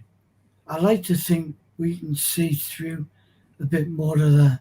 Not everyone, and some are quite happy just reading their daily blah that says this happened, so that's good enough for them. Yes, yes. As I said about my old professor, he said if you tear away a propaganda, he said you come to the wall with the truth written on. That's what he said. That's brilliant. And that's what I always do. You know, I've been called a Putin apologist and all this. No, I go for the balance. And you know, people saying, "Oh, it was an illegal invasion." Now, if it was this is where people don't think. Please believe it. This is where people don't think because they haven't got a brain cell. Unfortunately, it just bounces. One just bounces around, and they believe everything that the Western press tell them. And here's what it is. If that would have been an illegal invasion, what would the UN have said? Has anybody ever thought of that? No one thinks of it. They haven't come out and said it was an illegal invasion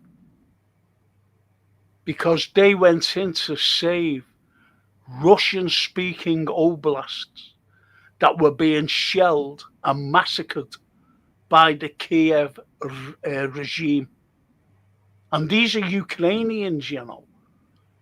And it's just because they spoke Russian, the Russian language in Ukraine, they were Ukrainians, they weren't Russians. They were just Russian-speaking people. And they asked Russia to help. Please help us. Help us. And they've been asking for 10 years. Well, 8 years. Help us. And he said, okay. How many times does Israel ask America to help? Please help us. Do they go in and help? Yes. Anyone? How many times does anyone ever criticize the British going down to the Falklands? No. Because farmers were saying down there, help us. And we went down, we sent a big armada down.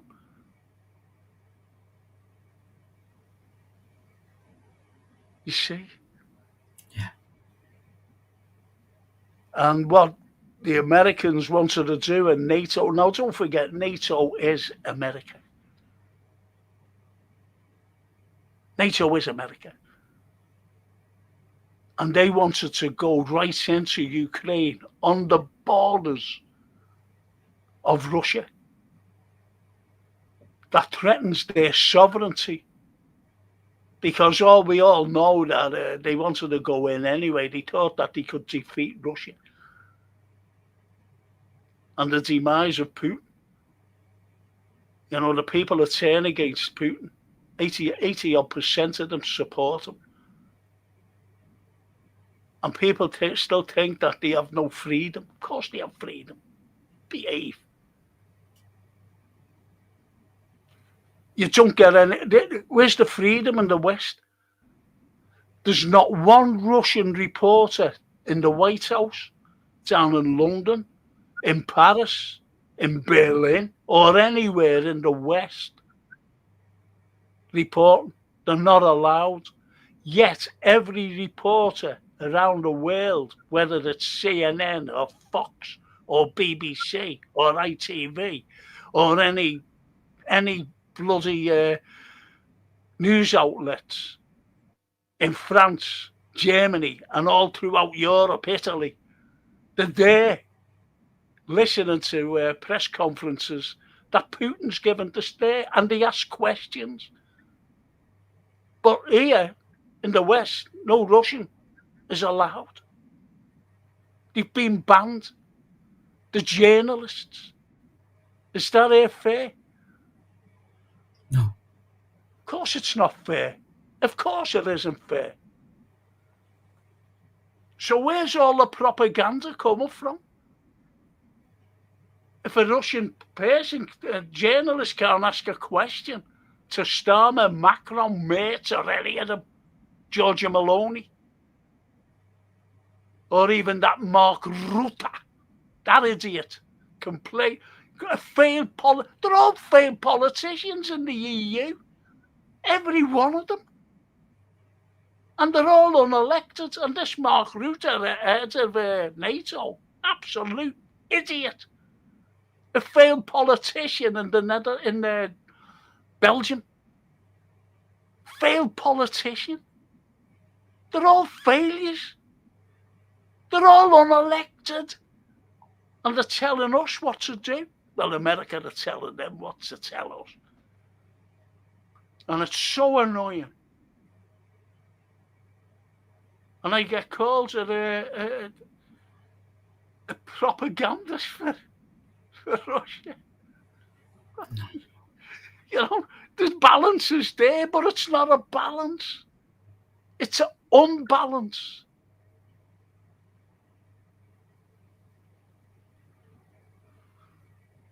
As I say, when was the last time that Russia invaded here? Never did. Never did.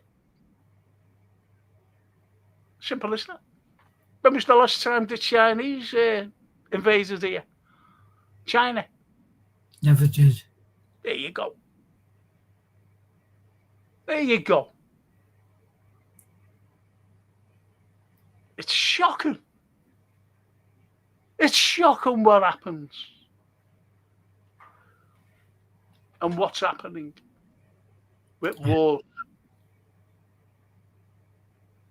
Did you know that the Kiev regime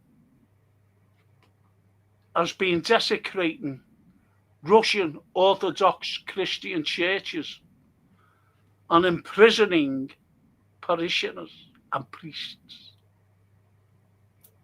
No. Well, there you go. You know, you don't find that on the ITV News or the BBC, do you?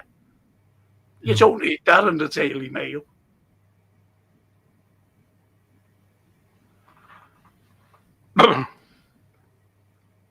It's shocking. And you know the Ukrainians, the ordinary Ukrainians, they voted in. I always forget this. Yankonovich. I think that's how you pronounce his name. Yankonovich. Majority. Loved him.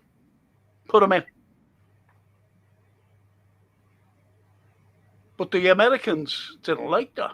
And neither did the British, believe it or not. So in 2014, he had a coup d'etat in Kiev to overthrow him and to put puppet regimes in, leaders. And they did. They overthrew the CIA, MI6, led by Victoria Nuland, and, have I guessed who else? Mossad. Overthrew the legitimate government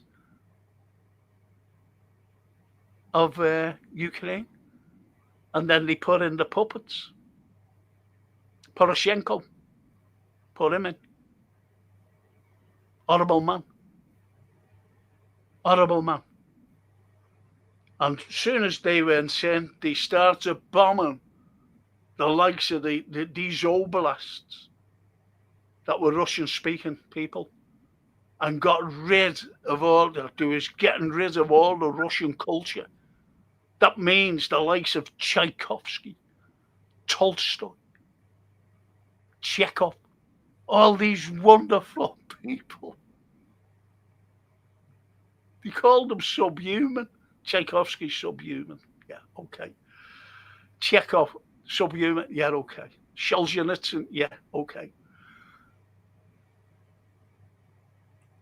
And that's what they called them. But they were the Azovs. These are Nazi people, Nazis. That's what I was going to say. It sounds like the Nazi party who Oh, determined who was worthy and who was not. but they've never got rid of them. They've got what you call Banderites, Stepan Bandera. A horrible man executing everybody. 400,000 Jews he executed. Besides, thousands upon thousands of disabled Romanians, as they call them, the Romanis. Yeah. Soviets, just ordinary Russian people. Thousands of them. He was just he was slaughtering them. He had a big SS thing on him because he had the uniform on. And these Ukrainians all followed him. And they're still doing it today. They're called the Banderites. Stepan Bandera, Banderites. And he was actually executed for war crimes. Bandera, Stepan Bandera. After the war, he was executed, put on trial, executed, just like the rest of them. Yet there was a core, their ideology was always festering in Ukraine. In Ukraine. And as soon as Yankovic was overthrown, they manifested, they came to the surface, they came from under the rock. Here we are. And that's who's fighting the Russians today. Along with NATO. If you think that Ukraine can just fight, amongst the Russians, NATO are fighting and they're getting destroyed. And this is why you have all the propaganda saying, well, it's taken a long time, isn't it? For Russia, they only want those oblasts, that's it. And they've got them. Well, it's taken them 4 years. They were fighting NATO and mercenaries. Yeah. They've got captured British. Did you know that? Yeah. Captured Americans, captured French. They've captured them. Yeah, they are here. But the mercenaries, nothing's out for them. There's nothing's out for them. They just get put up against the wall and shot. Any country does it. Every country. If any mercenaries are fighting because they're paid, the hired killers. It's just like if I wanted my next door neighbour killed and I hired you to kill the person, besides you getting done, for murder because I hired you, you're a hired killer. I'd get done for hiring you. You see what I mean? So these mercenaries are hired killers. That's why there's nothing down for them if they're caught. They just get executed right away.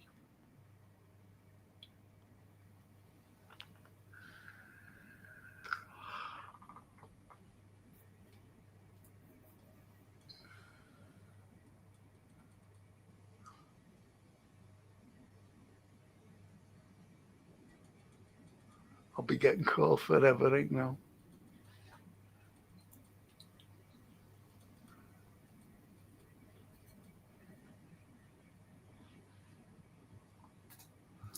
We'll have to start, I don't know what you call it, but the history programs about undoing the propaganda on the likes of Napoleon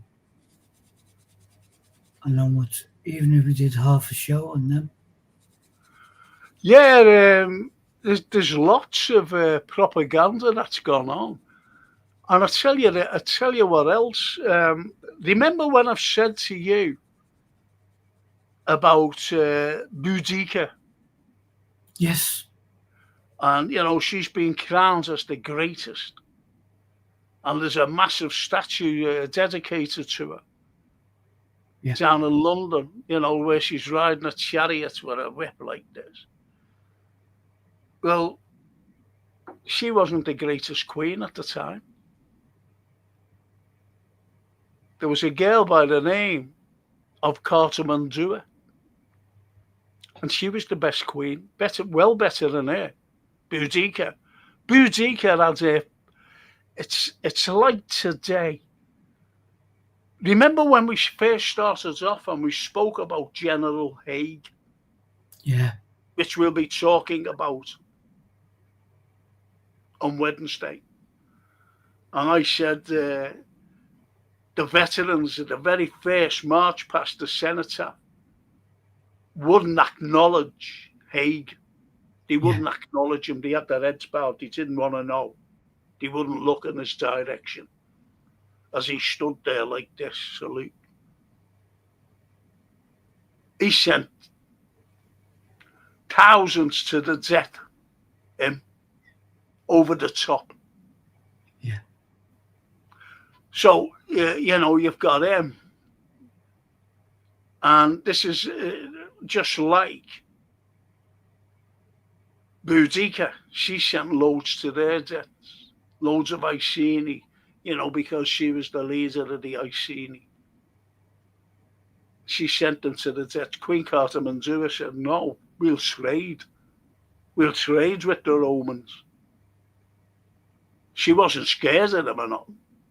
She just wanted a trade. She wanted a peaceful life. And she was married to a fellow by the name of Venutius. And Venutius, he hated the Romans, but they split up because they were in charge with the biggest tribe, ancient tribe, Britain tribe, called the Brigantes. And she said, no, let's trade with them. And so she was what you call a client queen of Rome. And she just traded. She saved a lot of Brigante lives who stayed with Cartamandua, Queen Cartamandua, instead of sending them to the death against the Romans. There's lots. So again, propaganda involving Boudica, who took on the Romans and led lots of people to the death, including her own, thinking that she could outwit and out the Romans. No chance. And Bella says, the scale is tipped, the truth is bent, a hollow justice, ill intent, the heavy burden on the weak, while silent privilege won't speak. Bella. Very, very, very powerful, Bella, and very right. And Lynn says, Frank, I've sent Jason 2 photos where they filmed a man from the Peru by my mums. Oh. I'll show that again. Oh, yeah, there they are, look. It's the photos. Yeah. Wow. For Jason's. Oh, well done, Jason. Thanks, Jay. And thanks, Lynn. For that. That's lovely. And as that says, Monsieur Frank, Monsieur Anthony, with all the Andrew Mountbatten scandal going on, how much influence did Edward VIII have on the Nazis? Would Hitler have allowed them back on the throne if he... Yes, that's what it was all about. Yeah. Yeah. Oh, yeah. All his guests at his dinner parties. That's it. There's so much to talk about, isn't there? And as that says, in my opinion, the rot of the House of Windsor started then, and after the war, Edward was allowed to be buried in England. He was a Nazi collaborator, for God's sake, and like Andy, airbrushed away. Yes. Yes, entirely. and his American wife. Shall I give you my opinion on Wallace Simpson? Yes, Shall I? yes, please. You're going to be shocked, you know, what I'm going to say. You know that she was married twice. Yeah, And she was married. See, look, you've got to go back to the 20s and the 30s. And there were three major cities at the time that held significant parties. You know, the elite, where they got together.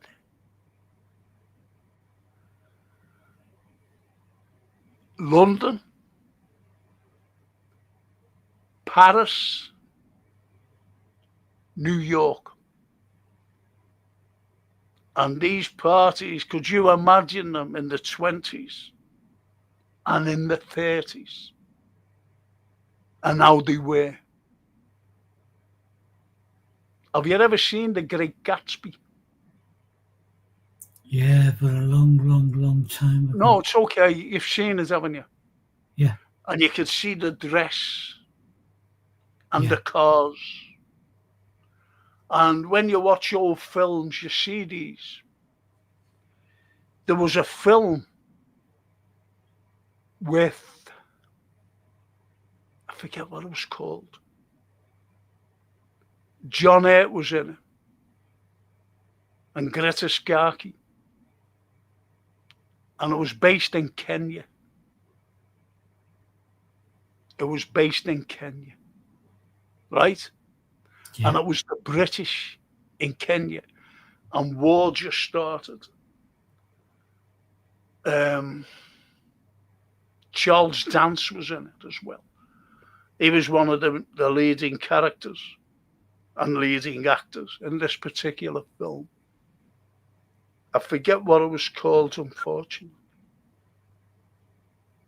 And that gives you some idea of these parties that went on in Paris, London, and New York, where fellas got dressed up as women and the girls got dressed up as men. And they used to. Do you know what I've started to watch? I think it was one of the greatest ever TV series put out. And that was Evelyn Waugh's Brideshead Revisited. yes. Jeremy Irons. Yes, Anthony Andrews. But I've started to watch it. And what you see in that, there's a great actor. You've never heard of him. I've only ever seen him in a couple of things. And his name is Nicholas Grace. That's his name. And when you first see him in Brideshead, do you ever remember Anthony Andrews' character? He was a brideshead. That was the name. And he always walked around very, well dressed with a teddy bear at Oxford University. Yeah. Yeah. And this Nicholas Grace, he's at Oxford University. And you know who he reminded me of? That's why he had to put it on. We've been talking about one of our most flamboyant Scousers. And who was it? Oh, George. Good time, George. Good time, George Melly. Right? Very flamboyant. And this fella, and that's why I had to look at it. I said, I've got to look at this. Because it reminded me then of George Melly. Wow. And you see him when he came in. Immaculate. And he's a student. and he's got this like scarf around him and this coat, and he goes, and he stutters in it as well. Fantastic acting, and that's the way it was then. You're talking the 30s. So these people, albeit they kept their homosexuality secret, the parties kept their homosexuality secret. This is what I'm getting to. Yeah. And think about it. Did Edward have any children? No. Not that I know. Did Wallace Simpson have any children to previous marriages? Not that I remember. No, she didn't. No. Right? She Yeah. didn't.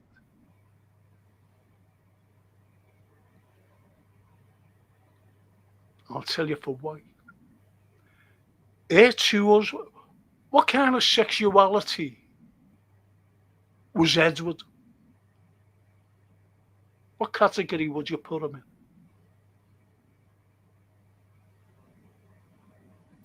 You know what? It's strange. It's something I've never thought about. But Okay.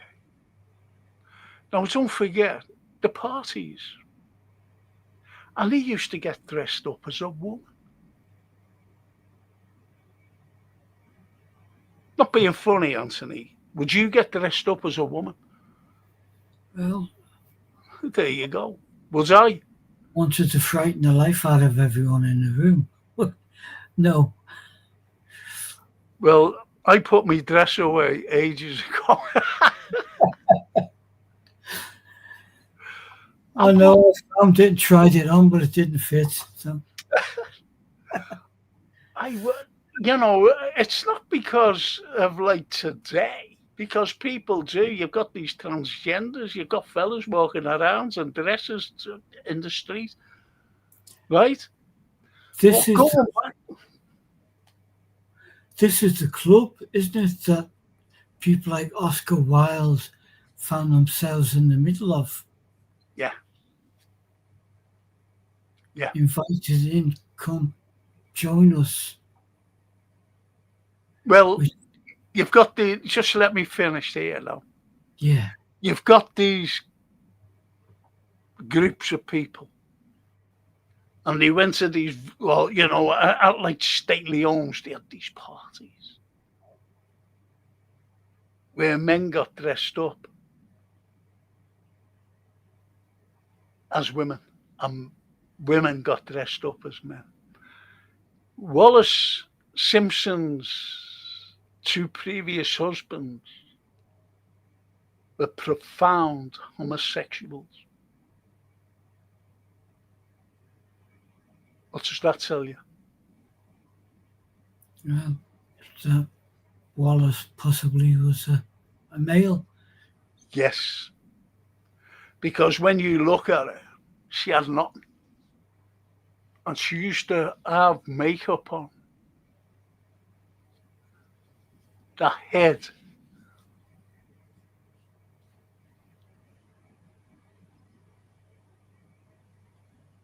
Yeah.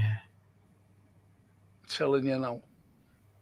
And that's true in the royal family. True in the royal family. That were men. And the other one, Yeah. Long Lizzie.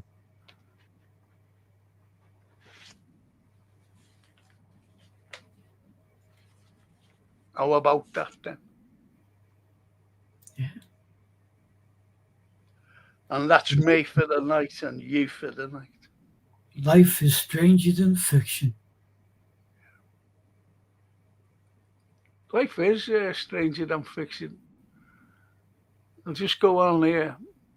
Oh, my dad used to make me used to take me to the pub when I was about 15. I'd sit with 4 of my granddad's brothers, and I do now, and I do now with your show, as I did then. Say nothing, listen and learn. Great show once again, says Owen Lee. Nice. That's lovely, Owen, and a great connection with your family. That's wonderful. And Dorothy says, did Wallace have a trial by jury? Yes, Dorothy, of course he was found guilty. Appalling that vital witnesses were not, in caps, called. Yeah, injustice. A debt. Justice in life and conduct of the state is possible only as first it resides in the hearts and souls of the citizens. Plato's one of my favorite.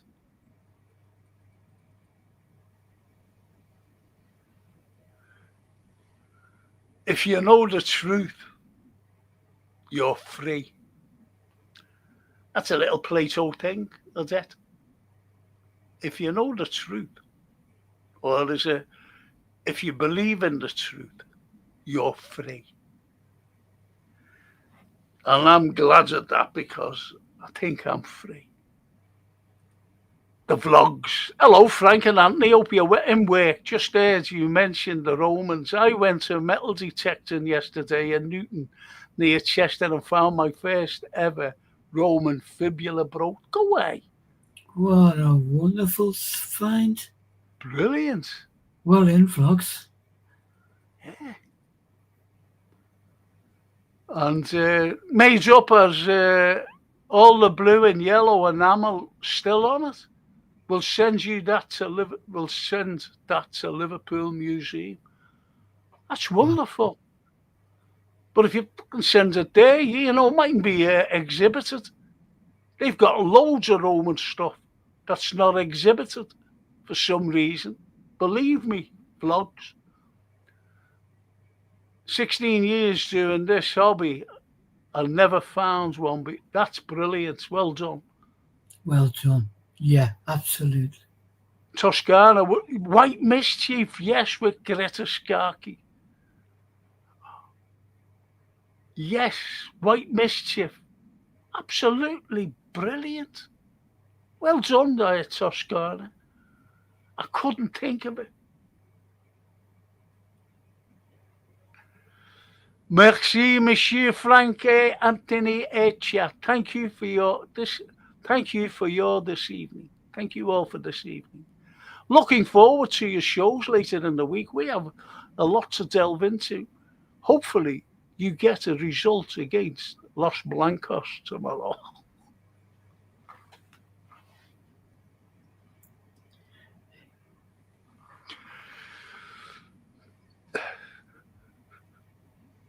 There you go. The good wishes are there. Well, that's made me laugh. Toscana, I know what you're getting at with Edwards and Wallace.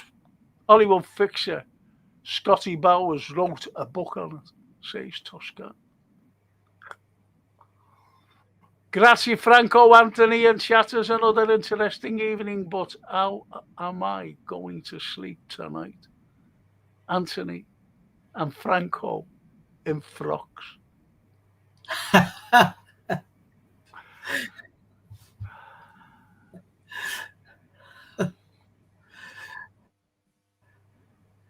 I'm not speaking. I'm not speaking to her anymore. Like Frank and Anthony and everyone, up the history Reds. Good night, Christopher. Good night, all. And the vlogs. I'll send you a video or photo later. Have a nice night, gents. Thank you, vlogs. Cheers, vlogs. Thank you. Thank you, Lee. You're a good man. He's coming to see me, actually, the vlogs. Oh, Bill. He's coming to see me. I've got another fella coming to see me. All the way from Singapore.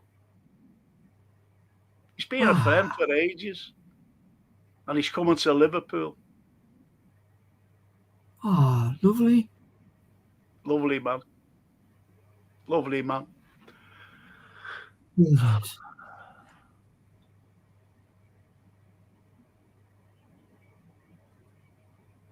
And the jet to Toscana. Very funny. Très bon. Très bon. Bonne nuit.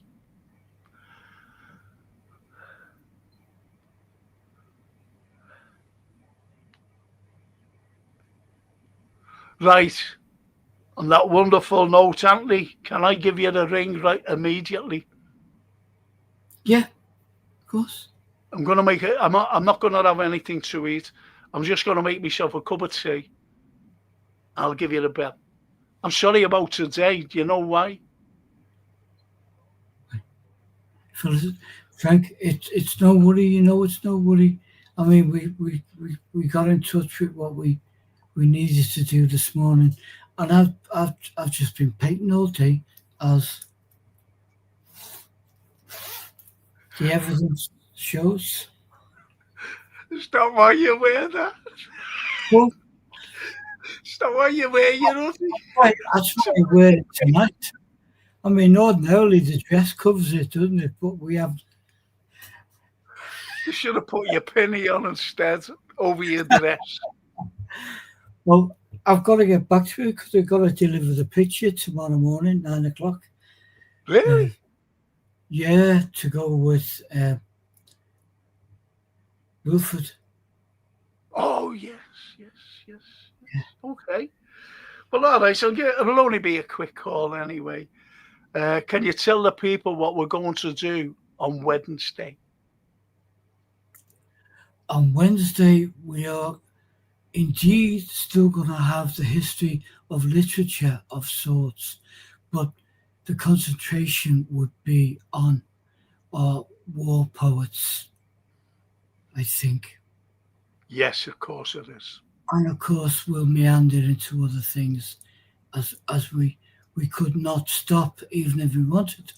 But certainly the likes of Sassoon and Wilfred Owen will be foremost, I think, on Wednesday. Yes.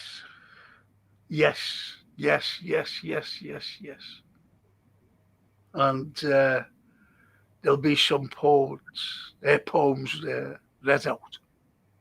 Yeah. I'll just leave you with a couple of lines of this one, which was always read out at music halls, stations where they were trying to enlist you, calling you up. And it was from Rupert Brooke. And it was called The Soldier. I'll recite it, just a few lines of it. And it's so patriotic. It's like John O'Gaunt's speech where he says, this sceptred isle, this precious stone set in the silver sea, this fortress built by nature for herself against the envy of less happier lands, this blessed plot, this earth, this realm, this England, this teeming womb of royal kings. Now, Rupert Brooke, but that must have been in the forefront of his mind, this great poet. And he said, I'm only going to do a few lines of it. If I should die, think only this of me, that there's some corner of a foreign field that is forever England. There shall be in that rich earth a richer dust concealed, a dust whom England bore, shaped, made away, gave once her flowers to roll.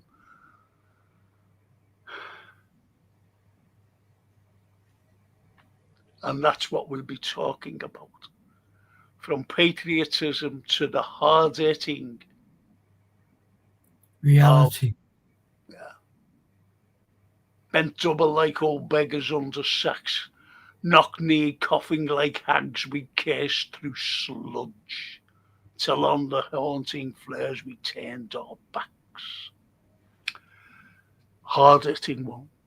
Gas, gas, quick boys, an ecstasy of fumbling, fitting the clumsy helmets just in time. Anyway, that'll be on Thursday. 7 o'clock as usual. And I'll be doing a watch along tomorrow, good people, about Los Blancos and us Reds, the Rouge. Viva la Rouge. Viva la Rouge, as the French say. And Forza. Forza Liverpool, the Italian would say. Yeah, I'll send them to the museum, says the vlogs, but that's just to put in the database, not to keep. They can jog on. That's what I thought you meant. Don't ever do that. Don't ever do that. And Bella, buonanotte, Franco, Antonio, and all the great night. Thank you. Another great night. Thank you. Beautiful Bella. Mille grazie. Anthony, I'll give you the ring soon as I make a cup of tea and sit down. Okay. Go on, my dear sir. So we've got to thank Gap Painting Services for sponsoring the Frank Carlyle show. We've got to thank Jason for setting everything up. Brilliantly. I've got to thank you for joining me as usual and with the input. But most importantly, Anthony, who do we thank? We thank our beautiful chat family. Absolutely. And co-contributors. Yeah. Without the contributions and without the chat, we'd have no what?